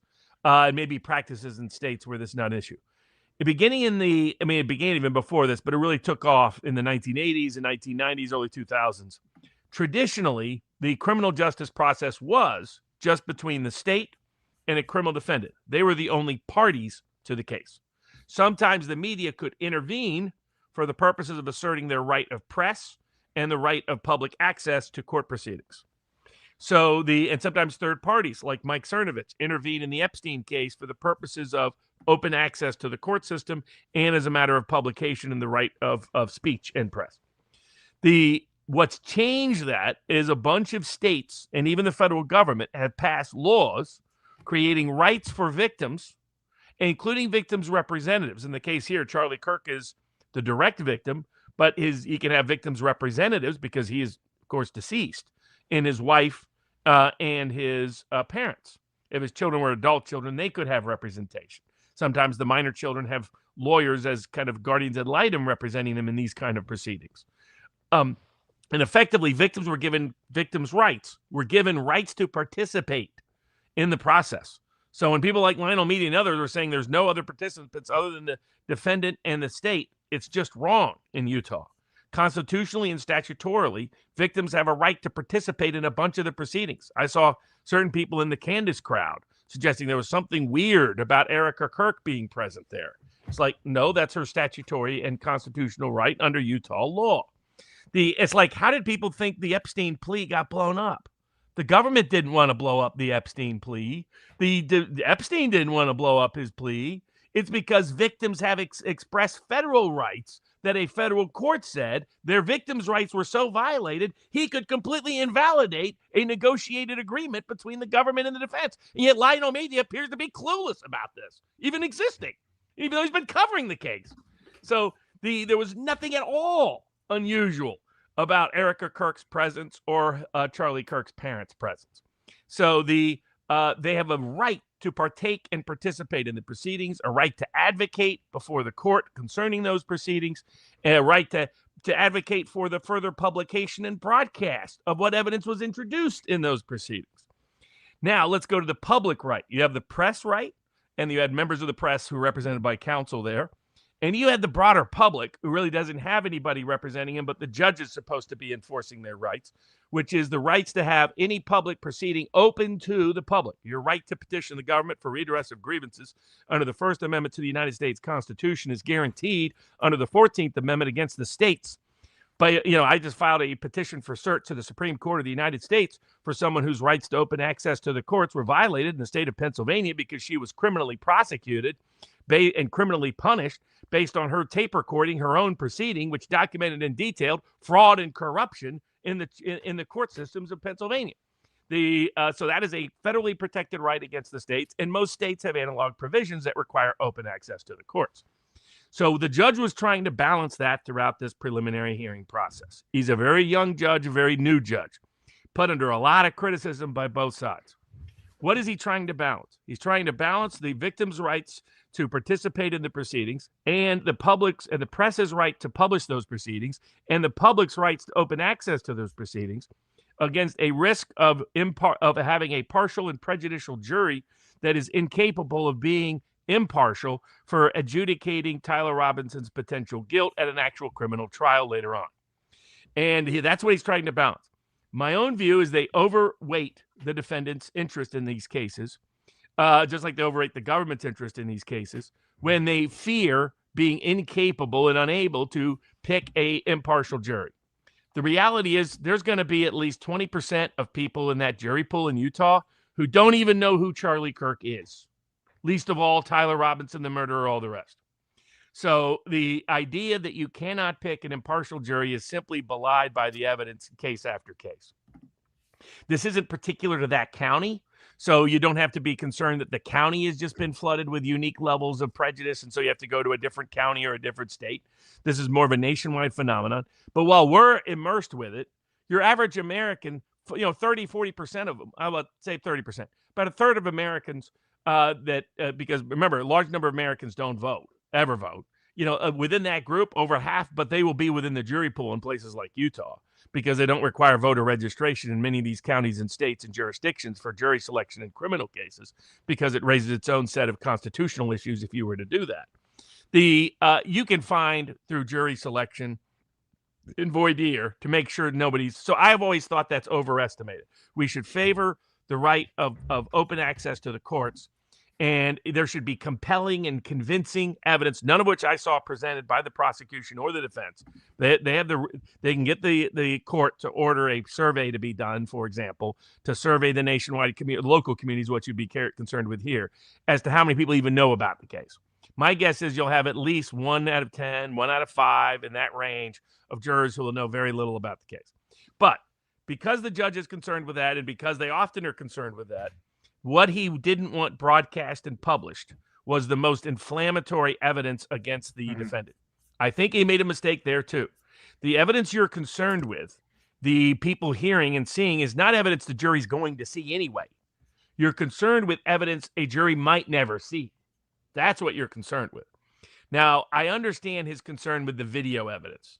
That's why he focused on the most inflammatory close-up evidence of him getting into the sniper position to take the shot and then run away. And then the and close-up evidence all the way that would negate all these people diving down rabbit holes. It's not really his car. He's actually too tall. No, he's actually too short. No, it's actually not him. No, it's actually bags over here. No, that's not a mirrored image. You know, that they're going down they're going to be embarrassed. They're going to be humiliated by anybody who has any common sense at all. They're going to have to sit there and say, look at me, I'm a complete BS artist, and say it over and over again with complete garbage, provable garbage. It's a mistake. I've been encouraging people to point their questions in other directions that might actually be productive. So, but ultimately he chose not to broadcast the close-up video evidence. He did broadcast it to the victim because the victim's rights, the Erica Kirk and Charlie's parents had a very effective advocate in that regard in the courtroom, balanced out being really strong without being too strong. It's hard to do in that setting. You want to push the judge, but you don't want to push too hard. And the judge ended up saying, okay, you folks in the courtroom can see this up-close video evidence, but it's not going to be broadcast to the world. The reason why he didn't want the confession letter broadcast to the world is his fear was that visual evidence and that visual image of that confession letter would be it's the kind of evidence that would stay in everybody's head, and he wouldn't be able to pick an impartial jury. Again, I think he overestimates how many people are actually following this. If you understand how people operate, normie Americans. I run into normie Americans who don't know who Charlie Kirk is. So, I mean, that's just the Tyler Robinson, like who, what? Because it's part of our world doesn't mean it's part of their world. So I don't concur with his decisions, but I do think he was trying to do a diligent job of balancing these interests, and he didn't want to look like he was out to rig the case in any level against him. That's why he gave him all the discovery he wanted, gave him all the time to delay the hearing he wanted, has even delayed it several more months in order to allow the defense to present entire written briefing on why different elements may not have been met because he's charged with a multiple of other crimes too, in terms of having a gun, obstruction, etc. All of that evidence that he wants to give them he's bending over backwards to make this trial as protective of Tyler Robinson's rights as humanly possible. He's put very strict gag rules on the government and anybody connected to the government in order to try to protect him. And frankly, the bad faith actors like Candace Owens, like Ian Carroll, like Baron Coleman have utilized this to the benefit of raising a whole bunch of absurd and asinine accusations and allegations against Charlie Kirk's closest friends and family. I've said from the get-go that Candace Owens is acting in bad faith. If you're acting in good faith, so let's go to, does the evidence exclude the possibility of co-conspirators, exclude the possibility of accomplices, exclude the possibility of other bad faith actors? Not only does it not, I think it necessarily implies or implicates other actors. Advanced posts indicating something was going to happen or knowledge of a plot. I still don't. I know it's a belief, and I know there's not much evidence other than what we saw that George Zinn, if he was there by accident and then spontaneously made the decision to distract to allow the real gunman to get away. So someone's going to win the Powerball. That's Powerball levels probability. Lance Twiggs clearly had more information, more knowledge than he's letting on. A lot of this information that he provided is quite clearly self-serving. He didn't know what was going on. He gets the text the night of, and then Tyler comes in the next day and he's like, he still doesn't believe that he did it, even after it's broken all over the news, that he was engraving the bullets and had no idea what was going on. I think it necessarily implies other co-conspirators or others involved, which I think is where the true conspiracy is. but all this batshit crazy lunacy about exploding mics now lumps everyone together in the insane theories, much like, the nobody died at Sandy Hook insanity. Well, correct. Indeed, like my criticism early on of the Candace Owens school was when I look at possible false flags, and what are false flags? It means some other culprit has failed to be identified. It does not mean the event didn't happen. It does not mean or necessarily entail that the person accused wasn't involved, or even in this case, the trigger man. It means that the full explanation and causation of the event is not been fully disclosed, investigated, or observed or found. False flag literally was when the pirate ships would try to get close to another ship to seize the ship by raising a false flag of some allied country with that ship, so it didn't know it was really a pirate ship, and at the last second they would raise the Jolly Roger. So in this context, what was I'll give you just quickly my giveaway on that Candace had bad faith motivation on all this, and that her motivated reasoning will govern her all the way until the end. Aside from little giveaways, like when Candace is exploring whether Bridget Macron is a man, she just can't conclude that Bridget Macron is a man. No, Bridget Macron is a man, Emmanuel Macron's father, and engaged in incest with him. Right? She's got to go to the most asinine, absurd conclusion. For ego, if people think it's for money, she's going to be broke as broke as broke can get. She's married into wealthy with the British royalty, so she'll be protected.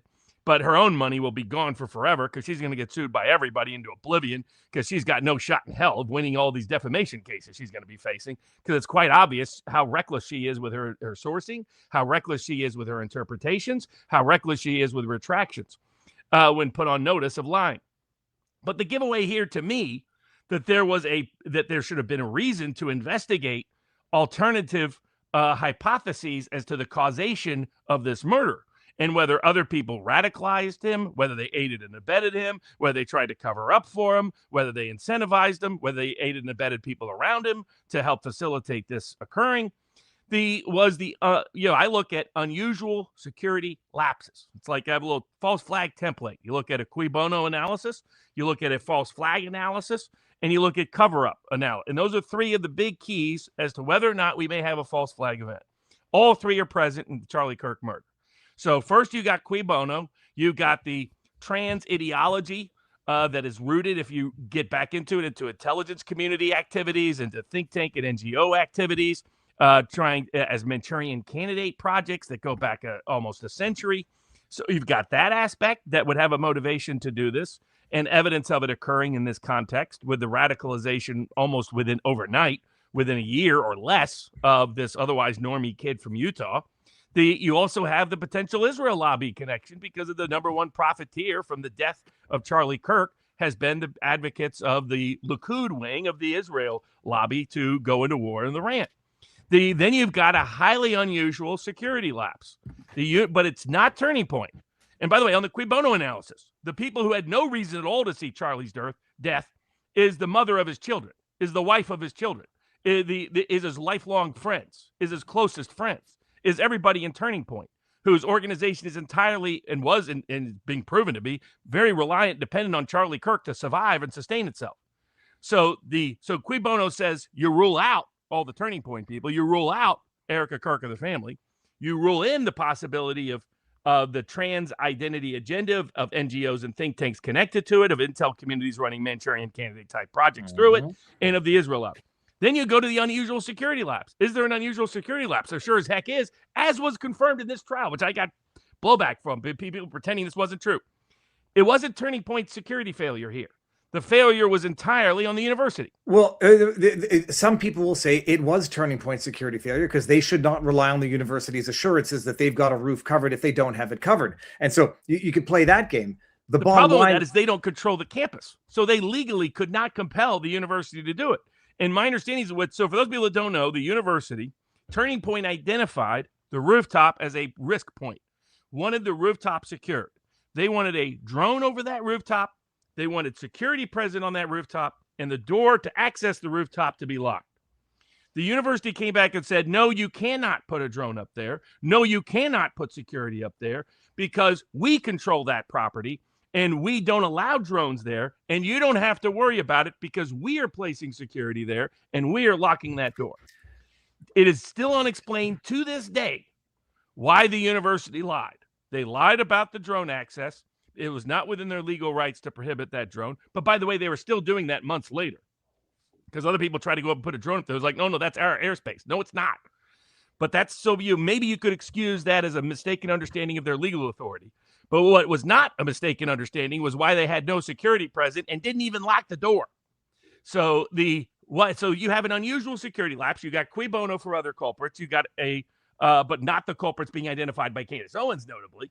You've got the security lapse. And then third, you have the FBI refusing to investigate those particular leads into the trans NGO part. And when Joe Kent, based, by the way, on a Turning Point referral from people like Andrew Colvett, told Joe Kent about what Tucker did, it wasn't Candace disclosing those texts that got that ball rolling.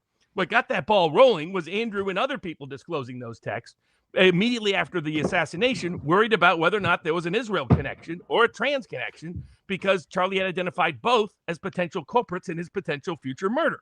Said these people are going to try to kill me. As to the trans people, and as to the Israel lobby, he said, I want to divorce them. So Joe Kent saw that. He knows the trans agenda, the trans Antifa agenda, the eugenics agenda, the Manchurian candidate agenda has international foreign asset connections. He also knows the Israel lobby obviously is a foreign asset connected country. So he opened up a file, wanted to investigate it. Kash Patel shut that down too. So you have all the elements. But what's notable is Candace Owens ignores every one of them for the most part. Why? Because if it exonerates Turning Point, if it exonerates Erica Kirk, Candace Owens will not talk about it because she only wants to incriminate Erica Kirk. She only wants to incriminate Andrew Colvett. She only wants to terminate, because Candace Owens is a fraud. I've been pointing that out now for years. And this is on full display. And anybody defending her obvious lies and her complete idiocy now, you're a liar and you're an idiot too for joining her parade. I'll also highlight there's some very big similarities in a certain respect between Sandy Hook and Charlie Kirk. And on the one hand, it's an atrocity so shocking that people have to form their own coping mechanisms to deal with it. Some people still think Charlie must be alive. He's in witness protection, whatever. And then others have to come up with these concocted theories because the brutal reality of it is just too shocking.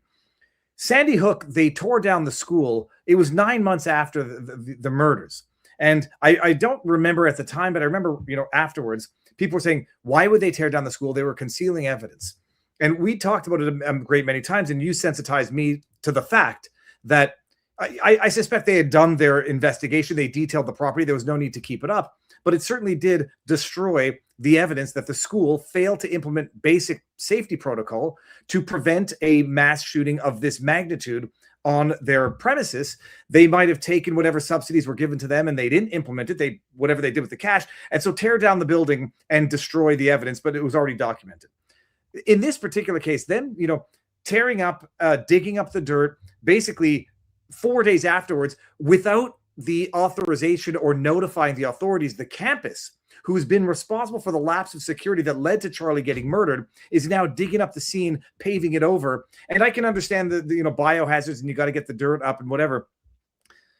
That is indeed peculiar behavior for the institution whose security lapse was the proximate cause of allowing this murder to happen. But when people come in with the exploding Mike theories and the Charlie's still alive theories and that it's Israel despite any shred of evidence, it makes it more difficult to now plausibly argue or at least raise these legitimate questions. Why the hell did the university do that without notifying them? I know their explanation. Crisis, we wanted to get back to business. We wanted to get back to university. This is now hallowed ground. We don't want people seeing a murder scene when they go to campus. I can understand that. I can also understand, although I need your brain to figure this one out. Hypothetically, if the university wanted to conceal their criminal negligence, what benefit would it be to them to dig up and pave over the crime scene? Yeah, and when the problem there is it really wouldn't, because it doesn't go to any of the issues that concern their failure to have adequate security and misrepresentations about what security they would have present. And the second, a lot of people got that information wrong. So they thought it happened the night of, or they thought it happened the next day. It didn't. It didn't 4 days.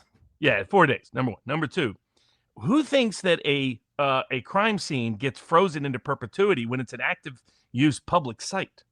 That almost never happens. I mean, so what happened is not unusual. It's not atypical. It would be weird. Like if you have an incident happen in a mall, do people shut down the mall for forever until the trial happens? And why was the front of the that part necessary to any aspect of the crime scene? It was only if you believed one of the nutty notions that Candace had. No, that's what I was going to say. Like, it's only relevant if you think there are shards of an exploded microphone, or trapdoors. Yeah, secret trapdoors. By the way, there's plenty of ways to get evidence of that. Secret trapdoors and exploding mics and French legionnaires and secret Egyptian planes and Mormon bees, sniper drones, Robert, and sniper secret drones. Meetings that a drunk lunatic. A complete psycho somehow stumbles into the U.S. military with the colonels hanging out with RFK and security. I mean, this is batshit insanity. If you're propounding this stuff, you're too stupid to be part of the meaningful conversation as to this topic. I'm sorry. The giveaways that Candace Owens is a fraudulent, is a complete phony, fake, and fraud. Is that she ignores the cui bono analysis that exonerates everybody connected to Turning Point and Erica Kirk. She ignores the university's failures on the security lapse because to explore it would be to exonerate the Turning Point and Charlie Kirk and his family and people like Erica Kirk and others. And it's also why, for her, she's gone to great lengths to make up preposterous claims about Tyler Robinson. She was just on with Sean Ryan last week saying that, Tyler Robinson was never even on the campus. No. She doesn't believe that he was even on the campus. Yeah, exactly. It was the excuses people were making. I was like, look, I said, I find fascinating the idea that to incriminate Tyler Robinson is to exonerate every possible co-conspirator. To me, that's not the case at all. There's all kinds of oddities with Lance Twiggs. There's all kinds of red flags surrounding whether co-conspirators were present. The fact that people seem to know in advance, some of the confessions look like tip-offs to potential accomplices so that they could cover up evidence. That's my interpretation of that from the moment I read them, because of the language and lingo and motivation to write them in the first place. The Lance Twiggs looked like, almost something out of a Manchurian Candidate asset recruitment book based on their testimony. I think that Lance Twiggs was lying about a whole bunch of things in that video recorded statement. But rather than explore those leads, instead it has to be, no, it must all point to Turning Point. And in order for it to point to Turning Point, Tyler Robinson has to be exonerated. And that's why she makes up asinine, absurd, preposterous, ludicrous, ridiculous, inane, and insane claims that are rebutted in live time with testimony under penalty of perjury. So if you're still pursuing that path, you're going to be one of those people in 2 years telling me, like, I still get it, the emails to this day, Barnes, why did you give up on Sandy Hook? Nobody died at Sandy Hook, Barnes. Why are you part of the inside conspiracy? Why do you buy the Fed slot, Barnes? It's ridiculous. It's absurdity. So don't get down this ludicrous path that will be if you're Clint Russell and Liberty Lockdown, don't go down a lunatic path that's going to make you look like a laughable joke for your foreseeable future, where nobody will take anything you say seriously because you're on with the Mormon bee killed Charlie Kirk lady. For the love of the good Lord. Now, what's likely to happen as we wrap up coverage of this? The evidence was so overwhelming, the judge is likely to find probable cause that he committed aggravated murder, aggravated homicide at the death penalty level in Utah. And the defense, it's quite clear, knows how guilty he really is. Is my interpretation of how they were presenting and what they presented to date, and what I saw under penalty of perjury. And the government was clearly incredibly confident in their case to let them see all of that testimony and subject a bunch of their witnesses to cross in ways the government usually never does. That they will likely cut a plea deal, and Robinson does appear to have felt very bad, according to Lance Twiggs, according to other people, according to apparently his parents, as to and the fact that he volunteered and turned himself in suggests the enough acceptance of responsibility that I could see the state offering him a plea deal of life in prison instead of the death penalty. And I think that's the most likely outcome we will get from this case. But that will never satisfy. Now, unfortunately, unless somebody sues or brings independent action, we may never get a full investigation into the other potential accomplices in this murder or the cover-up of it. I think that will require, a different set of officials being in charge of key government officials, or an independent investigation launched by Turning Point or somebody else. I know that Turning Point's been told by their counsel that they shouldn't launch that now because it could jeopardize the prosecution of Tyler Robinson. But I think once that's wrapped up, you might see them pursue that, because then that's no longer a restraint. Andrew Colvett has hinted at this possibility. But the people that are out, but if you want to see motivated reasoning to such a scale that people can assert, I mean, like you look at Sandy Hook, you had one of the most well-respected public safety, school safety people in the country, a well-respected philosophy professor, a well-respected media relations professor. All three would take the lead on insisting to this day in many cases that Sandy Hook never happened. How did they go down that path? They went down the path Candace Owens is on right now. And then all those people are following right now. And rather than re-examine their assumptions, question and challenge their assumptions, shift their motivation to accuracy rather than wanting to incriminate and impugn Erica Kirk and Turning Point, if they're unable to, if they would be willing to do that, they would come back to reality. But unfortunately, they're not. And in the process, they are going to damage and damn the people asking honest questions. Because anybody who does ask the honest, oh, you're one of those Candace people. You're one of those people that think the Mormon bees did it. You're one of the people that think the French Legionnaires hopped up from underneath the concrete and did it. You think it was an exploding mic that did it. You don't even think Tyler Robinson was on the campus. That's how crazy you are. That's how discrediting and self-discrediting these liars and lunatics are to those asking sincere and honest questions about who else may be involved in the murder of Charlie Kirk. And just to show you the quality of the people who follow, again, unsubscribe. Goodbye, Missykins. See, that's proof. You see, anybody that unsubscribes, you're admitting Tyler you're was incapable. You're incapable of honest discussion and honest dialogue. You're incapable of hearing somebody challenge, question, or contest your beliefs.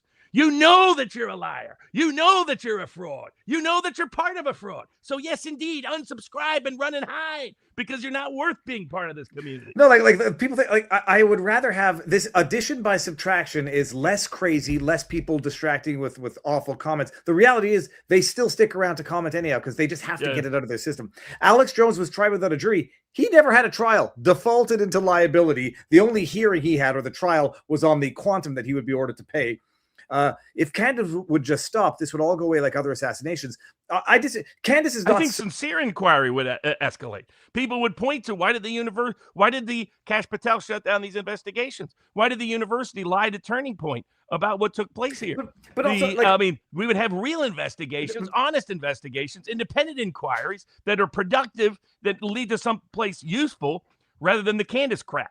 No, but also, and understand what this implies is that she's justified in doing what she's doing because it serves a greater purpose. Like, yeah, she can spread the lies and the disinformation because otherwise no one would talk about the assassination. Horse crap. Is Jimmy Kimmel will be next after Sleazy Graham? Okay. Thank you. That was. I'm getting to the Rumble before we lose them. Viva Barnes, please help Canada. We are, dude. I know. Nothing. You can't help people who don't want to help themselves, and there's a lot of Canadians who just don't want to help themselves. Let me burn through these Rumble rants. King of Biltong. Let me get closer so I can read this. King of Biltong says Thomas Jefferson and John Adams both died on July 4, 1826. It was also Israel because there's no evidence of it being Israel. Hans One Pack says I heard his wife was already in China when he got hospitalized. That's Lindsey Graham. No, sorry, that's Mitch McConnell. Lindsey Graham has never been married. The question is whether or not he was the homosexual. Nothing wrong with that, but there's something wrong with concealment. Lucy the dog says every professional has competency exams except for lawmakers. Ridiculous. Thomas X. Hatfield. Mitch McConnell is alive and well. He's been in secret meetings with Khomeini to end the war. King of Biltong says skip the gas station junk food while traveling. Pack Biltong from Biltong USA. Clean, protein-packed, grass-fed, air-dried beef with great flavor. Go to biltongusa.com. Use code Barnes for 10% off. It is delicious South African beef jerky type food. Amazing. He's got cookies. He's got dried fruits. BiltongUSA.com. Go there and support a man who's doing good work. Don't confuse times. Time zone is likely the issue. No, apparently the time zone would not have been the issue. It might just be improperly programmed clocks. Apparently, I looked up the times, and I don't think that's a It's possible, but I don't think that's the likely explanation. Steve Eisner Show says, Viva, you just explained Candace and her cult followers perfectly. Reckless liars, cowards, and scumbags. Coleman has made $450,000 in super chats in the last 6 months. That's not talent, that's theft. Candace is trying to build up her image. She says such crazy shit that no one would believe her. She is just entertainment, says Hans One Pack. No door is needed to get on the roof, Robert, Hans One Pack says. Sole reason Candace only focuses on Erica Colvey TPUSA is because she absolutely believes in her head that she would have been all named Turning Point CEO and now just wants to burn it all down. She does seem angry that she got fired by Daily Wire and then and also from TPUSA. I don't know enough. I don't think her motivation is money. I think her motivation is ego. You ever been around one of those people that just gets delusional about a bunch of stuff and like stays involved? Like the people that you say, don't call me, I'll call you, and you lose your phone as quickly as possible. A little fatal attraction kind of dynamic. That's what Turning Point figured out about Candace. And it's just ego driven, in my opinion. That's my interpretation. But seeing what she has done, for years in terms of defaming and libeling people that she felt competitive with. But it was how nuts she went on the Bridget Macron thing was the giveaway to me. Utterly untrustworthy and unreliable narrator. And then it just compounded in the Charlie Kirk murder in a whole different way. The Sean Ryan interview, I didn't watch the entire thing. I watched enough. It was like, how about you ask her why she believes that? Like, it's okay, I believe. Why? You think there are a bunch of decoys. Why? Like, what's the... because people wearing the same shirt. Well, we don't need to get back into it. But yeah, it's nice to believe things. It's nicer to explain why you believe them so we can determine whether or not you are just a lunatic, a liar, or a moron. One of the three. Now, on the white pill side of the equation, I think they've done a competent, capable job in the local state level on the Tyler Robinson part of the prosecution there. But on the some other white pills are the RFK, not only creating a COVID vaccine injury list or injury table. A compensation table for it. A compensation table. Well, also a ended PrEP Act immunity. It will take a year legally for it to be immediately enforceable under the federal law. But he put in motion the beginning of the end of immunity for the COVID vaccine. Well, let me just read one more because it just popped up. This is on Comedy 2. I'm using StreamYard, so I can't have the same functionality as with Rumble Studio. I do not believe that Charlie was killed with that rifle in that caliber. However, I do take Phoenix Ammo's opinion, and especially Barnes's legal analysis, as superior to all others. I know people don't like it's unlikely. Call it unlikely. It's not impossible. It's I just responded to a guy, Eric Spracklin, who says, I trust hunters when they tell me that that was not a 30-06. I was like, which hunters do you trust? We've got a big locals community. I've got people who I trust who say it's possible, and people who I trust who say it's not. They don't believe it's possible. And then I got people who I trust that say it's happened to me. And that's all the possibility I need in order to determine, though not likely, it's not impossible, and it might just be more common than anybody ever thought. Military, medical, and hunting reports going back 60 years of it happening. So people saying it's not possible are belied by the empirical evidence. Probably a different story, but that will be safe for the defense. But yeah, so big RFK action. It didn't get a lot of coverage because we got Trump doing whatever the heck he's doing. God bless him in with Iran. And then we had the Tyler Robinson case that covered a lot of the social legal news and the political news. Got a lot of that currency. And then we had the possible death of Mitch McConnell, the actual death of Lindsey Graham. And so those stories, and underneath it all, Robert Francis Kennedy was moving the needle in a very important way on COVID vaccine, on vaccine injuries in general, and on PrEP Act immunity. Question about eliminating PrEP Act immunity. It's not going to be retroactive. It'll be prospective. Why does it take a year to wind down PrEP Act immunity? Because of the obstacles is the short answer. So there were so many. It's probably not a coincidence he used a week in which a lot of people were focusing on a lot of other things all around in terms of the global news space. Major Iran war, the Tyler Robinson case. It's summertime, senators dying or maybe dying to get through what he's long wanted to get through, which is an end. It takes a year for it to come into force. But by June 30th, 2027, there will be no more PrEP Act immunity for any of the COVID emergency use authorizations. It'll be gone completely, and there'll be no more immunity attached to it or extended to it. In addition, I was going to say, I'll summarize it. You'll explain the impact, although it's obvious. He's creating a table of presumptive injuries from the COVID jab. So the presumption is going to be if this injury, and there's going to be a certain list, it's not everything under the sun. If this injury occurs within a certain time frame within having received a COVID jab, it's going to be presumed to have been caused by the COVID jab, and it includes myocarditis. That's the only one I can list offhand. I'm trying to think of other ones. Blood clots. And then there's going to be compensation, not pre-established, but is it minimum or is it pre-established compensation? It's the idea. So the idea is you create a table that a particular health condition is presumed to be related to, been caused by the COVID vaccine, and then there'll be a compensatory component with it. The key to all of it is an underlying empirical survey and study of scientific evidence showing that injury was caused by the vaccine. Mm-hmm. That's what he's really doing, is he's establishing the medical basis that could then be cited in a wide range of contexts outside of that, in COVID vaccine mandate challenges and things of that nature.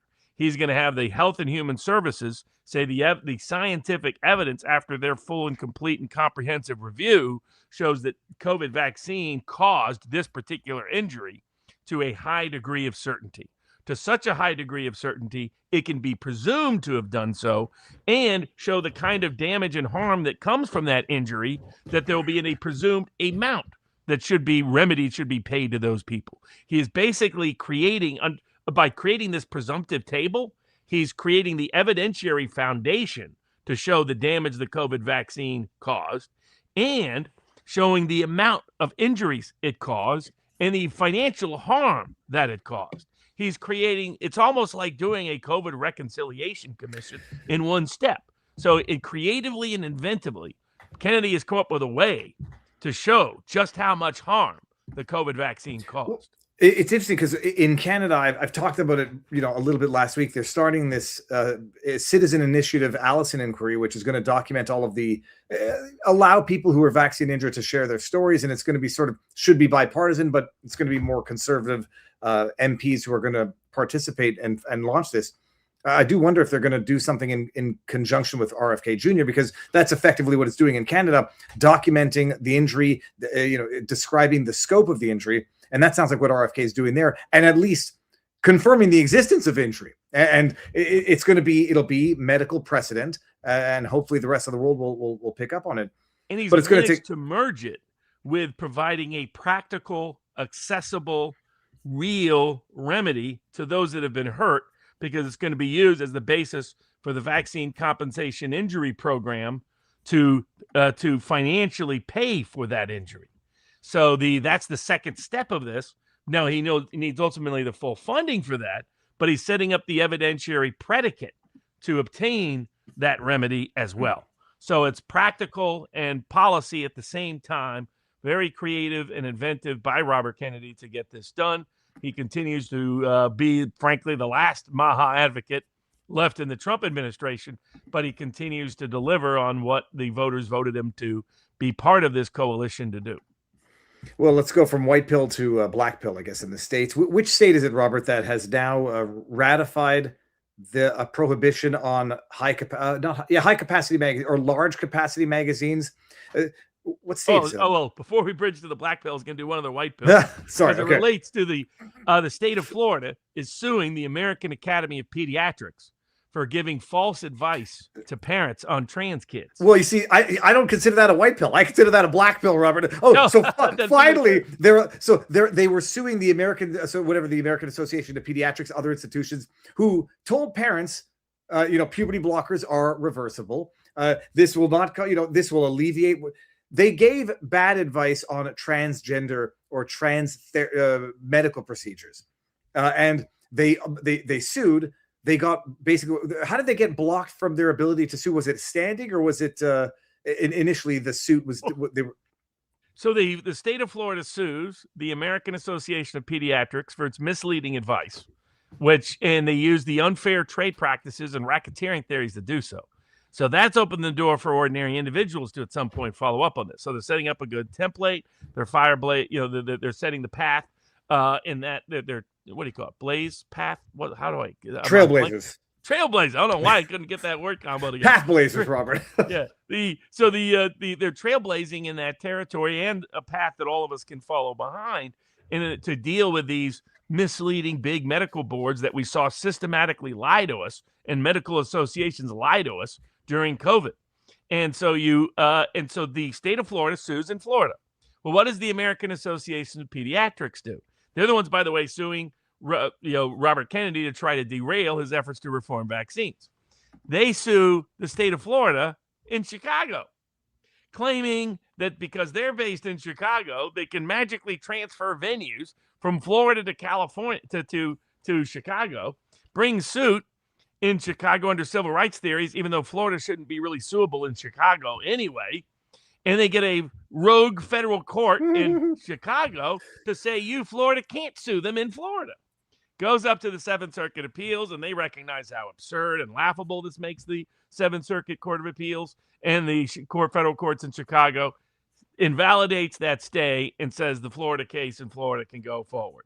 Now, that was the only good ruling out of the Seventh Circuit this week, because then we got the Second Amendment ruling from the same Seventh Circuit later in the week. The Seventh Circuit, what is their geographic limit? Illinois, Wisconsin, Illinois and Wisconsin. Trying to remember if there's other states that are included. I think Indiana, Illinois, and Wisconsin is Sixth Circuit. Seventh Circuit states. I'm sorry, Seventh Circuit. No, but so how do you? So I've been in front of them a bunch. How do they get there? How do they get? It's Illinois, Indiana, Wisconsin. They're nominated by the president and appointed by the Senate, confirmed by the Senate. The chief judge. This was a 2-1 decision. Key Judge St. Eve Barrett. St. Eve. You're right about you got it. St. Eve. What kind of last name is that? But so-called Republican justice, who was best buds on the Seventh Circuit with the one and only Amy Coney Barrett, has been recommended by the Federalist Society to go to the Supreme Court of the United States. She had a bunch of horrible COVID decisions with Barrett. She writes the majority decision. And this is about the state of Illinois has completely banned the most popular gun in America, the AR-15 and the large capacity magazine. This judge, who the Federalist Society and the National Review and all that crowd, the shipwreck crew people of types of the world, said, oh, she is such a great justice. She'll be a wonderful justice. We should put her on the Supreme Court. And I was like, she comes from the same aristocratic background, best buds with Amy Coney Barrett. One of the reasons why I knew Barrett was going to be a disaster on the Supreme Court was how close and cozy and often co-authored opinions with St. Eve she was. I was in front of her on other cases, found her to be as dumb as a doorknob. She starts off the opinion talking about this terrible mass shooting that happened one day in Chicago. I wonder what's causing those shootings in Chicago. I wonder if it has anything to do with gangs. I wonder if it has anything to do with Mexican drug cartels. No, we can't talk about that. It's somehow the gun. The gun magically does it. Somehow the AR-15 magically does it. And so Illinois just comes in and bans the AR-15, the most commonly used self-defense weapon in America by a long mile, and the large capacity magazine. The Seventh Circuit greenlights it 3 years ago. Supreme Court waits on taking it up. So they come down and they double down and affirm it again after a full evidentiary trial, proving how nonsensical it is to ban it. And the lead to it is, of course, St. Eve. Judge Jane Eve, right to the rescue of that grandstanding. Oh, man, I can imagine they're all going to be clapping to me when I go to do my little special speech at the University of Chicago or any of those other elite Northwestern Law School or any of those kind of places. When I go up to the northwest side of Chicago and hang out at the lake houses in the summer and we're sipping our cocktails. Oh, you were so brave, Judge, so brave. That's the kind of thing that she likes and wants. That's who and what these people are. At least she exposed herself before she could ever get nominated to SCOTUS. One would hope that this ends that possibility. But it's a bad decision. I believe the Supreme Court will take it up. Go ahead. No, I was going to say they're taking it up again, but they're taking up a decision they already adjudicated on. They're invoking Bruin to justify the ban on the large capacity magazines. I was just trying to refresh. What was the weapon in the ruling that they said? Well, back in the 1800s, they restricted this a specific weapon. The Bowie knife. They used the Bowie knife because they said it could cause like disproportionate harm. What the hell's a Bowie knife? Oh, it's a certain kind of knife. Very cool knife, actually. Very I used to have one when I was a kid. This was from the dissent. The state of Illinois has just banned the best-selling rifle in America and its standard magazine. Our nation's enduring traditions forbid the government from prohibiting firearms commonly owned for self-defense. Because the people of America have overwhelmingly chosen the AR-15 rifle and its magazine as their preferred weapon of choice. They are protected by the Second Amendment under the common use test. The dissent is absolutely right. It's written in element, accessible language without a bunch of emotional flourish or political rhetoric or absurd analogies. And so my prediction, the Supreme Court will take this case up. They should have taken it up in 2023. They will reverse, and they will stop all of this nonsense by the local and state governments. But it's unfortunate they have to keep doing it because they keep trying to attack the Supreme Court's own Second Amendment findings over and over and over again. And this was another Trump appointee doing it. Because the historical analog, because bear in mind, everybody, and I now understand this, you could only restrict the Second Amendment in as much as there's a historical precedent to do so in certain buildings, whatever. She said because they regulated the Bowie knife, because it could pull up the section here, because they regulated the Bowie knife, this gives them the historical precedent to infringe on the Second Amendment with the most popular firearm in America and large capacity magazines. And some people say, why do you need 30 rounds? Why do you need 275 horsepower? If you want to accelerate fast every now and again, you're going to need it. And if you want to kill a lot of people, you don't need large capacity magazines. You could look at Virginia Tech shooting and a number of them. And if you want to talk about the vast majority of gun crime, it's not LCMs and the people who commit gun crimes don't legally own guns anyway. That's the whole point. And they go to places where people don't have guns to commit those mass shootings more often than not. Another case of being blamed for things that they're not likely responsible for. A couple of parents took their twins to get the flu, to get some vaccines, and they told their pediatrician that there had been a family history of very bad reaction to certain vaccines. I believe in this case, the flu vaccine included therein. Pediatrician gave it to them anyway. The twins died within 8 days after the vaccine. They go public complaining about what happened. And the local Poyet County, Idaho system decides to blame them instead and is blaming them for the death of their two twins without much explanation that I've seen. This smacks of an attempt to prosecute and punish people for exposing what was likely the real risk to their twin children and trying to shift the blame rather than let a local prominent pediatrician get a meaningful investigation into whether he acted properly in the advice he gave about the efficacy and safety of these vaccines for these children. But it'll be a case to watch and monitor. Well, I read the article. It was about a week ago, and I said, like, on this, I'm going to very much hold off judgment on everything when until you have all the information. They claimed the kids both died within short proximity, allegedly, of having been vaccinated. They went on, apparently, Robert, I don't know if you know anything about this. They went on Children's Health Defense, a podcast shortly thereafter. So I don't know if the story is known. Why would they do that? If I'm just suspect of the timing of this, and what also in general, there's been a tendency of prosecutors to, when like shaken baby syndrome, a lot of these things, they have got the evidence wrong. They want to blame the parent for things that somebody else was accountable for, or somebody else was responsible for, or some other condition may have been present. There's a long history of prosecutors getting these kind of cases wrong. So I'm very curious. I don't like the timing. I'm suspect of the timing. I'm skeptical of the timing. I've seen this. I know people that have had children recently and then been targeted by the state because the pediatrician didn't like the fact that they wanted limits on what vaccines. I mean, when I was myself in a hospital in Philadelphia 2 years ago, and as soon as I told the doctor, no, I'm not taking the COVID shot and never have, she wanted to cut parts of my feet off. I mean, because, for your own good. Basically, it was, you can't really do informed consent anymore. You don't know what that is. So I'm going to have to do informed consent for you because you're one of those people. And I was like, yeah, I'm also a lawyer. We'll sue you into oblivion.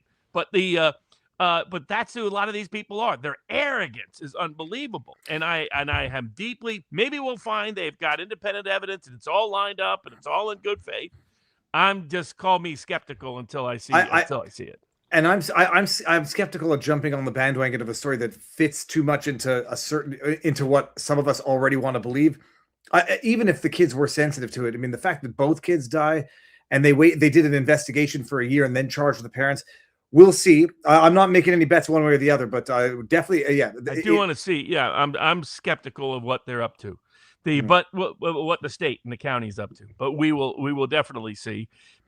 Now on the good side of the aisle. Well, it depends on which way you want to go. If you can go on the crazy prosecutorial side of the aisle, homeschoolers being attacked in Brazil. Well, let's do that one as well. That's in Brazil. I also covered it. I talked about it last week again. It's like another one of those stories where, I can imagine homeschooling situations that are in fact total neglect, where there is no homeschooling and there's basically like dereliction of duty of the parents. This is a case coming out of Brazil where the parents are homeschooling their kids. Apparently, the kids speak multiple languages. They take a preference in classical quality music. Apparently, there was another. I think they play instruments as well, if I'm not mistaken. But they were not adopting the government's curriculum for the homeschooling. Now, this is what we're saying. I think we have, unless these facts are wrong, this sounds like exactly what it sounds like. The government says you can homeschool your kids, but you've got to indoctrinate them with our curriculum. So have fun homeschooling. Ha ha, joke's on you. You're not going to get any benefit to your kids. They don't do it. But despite this, the kids are well adjusted, speak multiple languages, play instruments, and listen to classical music. And then a judge, from what I understand, it's despite what the prosecution wanted, basically said, no, it's neglect of your children, and we sentence you to 50 days in jail, and they're currently appealing the decision. Those are the facts. Intellectual neglect. These kids are clearly way above average towards the elite in intellectual development. And here you have the state, in this case Brazil, accusing them of intellectual neglect because they refuse to indoctrinate them using the state-approved curriculum. And it shows you where the guys, you always have to be skeptical when the state comes and offers you things. Because here was the state wanting to help you be able to, for free, educate your children so they can compete in the economic marketplace and be part of the constitutional republic and be an effective citizen. And instead, it's been co-opted, corrupted, and controlled by the state to indoctrinate your children against their own interest and well-being and against the values you want to instill in them, often against their religious values. Remember why it's so hard to do that here in America. It's thanks to the Amish. It's the Amish defending their rights that led to Yoder versus Wisconsin, that the Supreme Court recognized their ability. Amos Miller's grandfather was one of those people in Pennsylvania willing to go to jail to assert their rights to control how their children were educated. They would not allow them to be indoctrinated. That's why they don't have a lot of the mental health issues our children do. They don't have a lot of the crazy ideas our children do. They don't have a lot of the other problems systematically and culturally and institutionally that we have, because they've opted out of the Bill Gates dystopian control grid, of which 1/4, going back to his idol, the Rockefellers, is the educational system. So intellectual neglect, that unless you indoctrinate your children the way we tell you, that's how they've flipped on its head the whole point of public education. And you get other examples of that in terms of harassing. Well, we'll cover our last government harassing case before we get to some white bills. The Catherine Herridge is trying to protect her sources, and she was fined by a court for continuing to protect her sources. And the Supreme Court refused to come to her defense because they refused to recognize a First Amendment right of journalists to protect their sources, even though many states have adopted that in some fashion. And at the same time, because the New York Times disclosed information that assuredly was leaked to them by people in the Trump administration, the Trump administration has launched a criminal grand jury into who is providing information to the New York Times, because any leak they don't like, and these are the whistleblower leaks. The number one leaker, by the way, if you don't know, in the Trump White House is Donald John Trump himself, that he will complain bitterly about Maggie Haberman, now calling her Maggot Haberman. And the number one source in her new book is Trump himself. How about stop talking to her, Donald? But at least he won't have Lindsey Graham whispering insanity in his ear for the next for the foreseeable future. Indeed, I think Graham was meeting some people in his old buddy John McCain, but it's a little bit warmer where they were meeting tonight. We'll have to follow. How does the First Amendment press rights work in this context, given the New York Times grand jury case and the Catherine Herridge case? I respect Catherine Herridge's reporting a lot more than I respect the New York Times reporting. But she is the other thing with this is she's being fined an amount that to me is insufficient. It is too aggressive. In other words, here's the thing. Go ahead. Sorry. Well, because she I just want to get the summary of what she Chen. This is the woman who went after Herridge. Chen sued the FBI and Department of Justice under the Privacy Act, alleging the government officials illegally leaked her private information to the media, including Herridge's reporting, caused reputational harm, et cetera, et cetera. Chen subpoenaed Herridge and Fox News to identify her sources for the leaked information. Herridge refused to comply for obvious reasons. She's been getting fined $800 a day because a judge said to disclose your source. What is the legal threshold or the legal standard to compel a journalist to disclose the source? Because an ordinary citizen would not get that benefit if they don't answer a question, it's contempt. But a journalist, what is the threshold for a journalist to be compelled to divulge their source? Right now, under federal law, there's no real journalist protection. There is under some state laws, but there generally isn't under federal law. And to me, they should reach a standard of that they should have a balanced standard to represent and recognize there's some First Amendment interest in the press disclosing whistleblowing activity. Mm-hmm. And it should depend on whether or not it is whistleblowing activity that was reported. I believe this person was accused of being a Chinese spy, if I recall right, but I'm not super certain about that. So double check. But I think Herridge has been a very good reporter. I find it interesting her being the target of some of this, because she mostly discloses information from whistleblowers. That's who she's disclosing. And I think there should be some First Amendment protection in it. But right now, federal law doesn't recognize any. The second problem I have with this is how civil contempt is being used. Civil contempt is supposed to be you give the person the keys to their own jail cell. However, for civil contempt, as opposed to punitive contempt, criminal contempt, this is remedial contempt, is supposed to set the amount at such a rate that it will coerce the person into giving. If you know the person is never going to give in, then it becomes punitive and unconstitutional to do it. And I think how they're doing it with a Herridge is unconstitutional because they know she's never going to give up her sources. Who was the man? It wasn't a religious divorce where he refused to give the woman the religious divorce, and there was somebody who was locked in jail for contempt for 16 years or something. I looked it up. I'll double check now, and they said it's not working and it's clearly not coercing, so we're going to let him out because he's not breaking. Right. I'll double check this when we cover the next subject. And if you think it reaches criminal, then alleged criminal. But otherwise, I think it's a misuse and abuse of power. One other last case on that side of the aisle, Marine Le Pen, who I think was targeted for political reasons in France about the use of EU funds for campaign purposes, which everybody in France does, and they just targeted her. Well, but they also acknowledged, even in that case, that it was not for personal benefit; it was for campaign use. So it's not even that she didn't even pocket what they alleged that she misappropriated. So it's not really corruption. It was meant to keep her off the ballot. The French Court of Appeals maintained the sentence, but reduced it so that she can run for president in France in 2027. And she's probably, according to a range of prediction markets and public opinion data, the next future president of France. Here it was H.B.D. Chadwick. He was sentenced to he was incarcerated for 14 years until his release. Yada yada. The reason: in a bitter divorce case, Pennsylvania State Court ordered him to turn over roughly $2.5 million in marital assets. He had transferred the funds to offshore Gibraltar. He refused, claiming the money was lost or unavailable due to bad investments. The court held him in civil contempt to coerce compliance. 14 effing years. If he was being stubborn, that I hope he enjoys his $2.5 million. If he actually lost it, that's a kick in the teeth. In addition to losing 14 years, you lost your $2.5 million. Okay, that's funny. Sorry. So yeah, we got a couple of cases left: the right to repair, copyright your identity, housing bill, when a VPN impacts your IP, and Jerry Spence's universally useful lessons for any trial lawyer or advocate in general.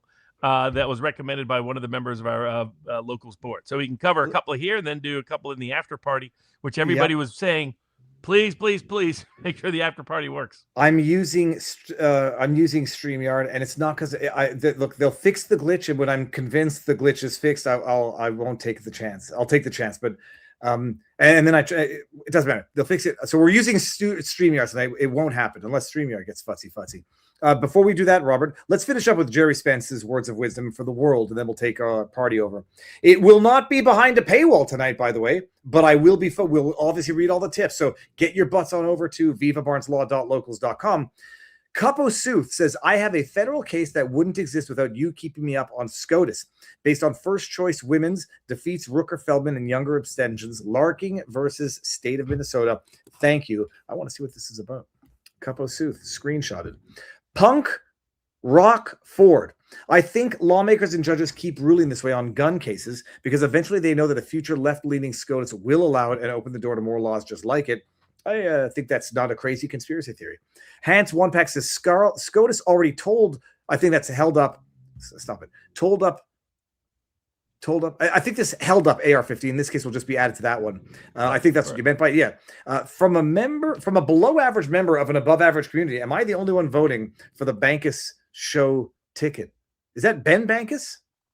I don't know what that is. Sure. I mean, Bankus is the stand-up comic. Hans One Pack says only a moron would want lawmakers to need to be certified. That is asking for expert class ruling you. Agreed. And then we got one more that just popped in. Capo Suit says Larkin versus State of Minnesota, not larking. That and not LARPing either. Thank you very much, Capo Suit. Don't worry about that. And did I miss any CommiTube super chats? If I go starred ones, did I bring this one up? I think I did. I did bring that one up. Okay. So Robert, while I go find someone to raid, if I move, I'm sitting on a, I'll show you the chair I'm sitting on. My ass is so, this is an uncomfortable chair, not for gaming and not for long format podcasting. We'll find someone to raid.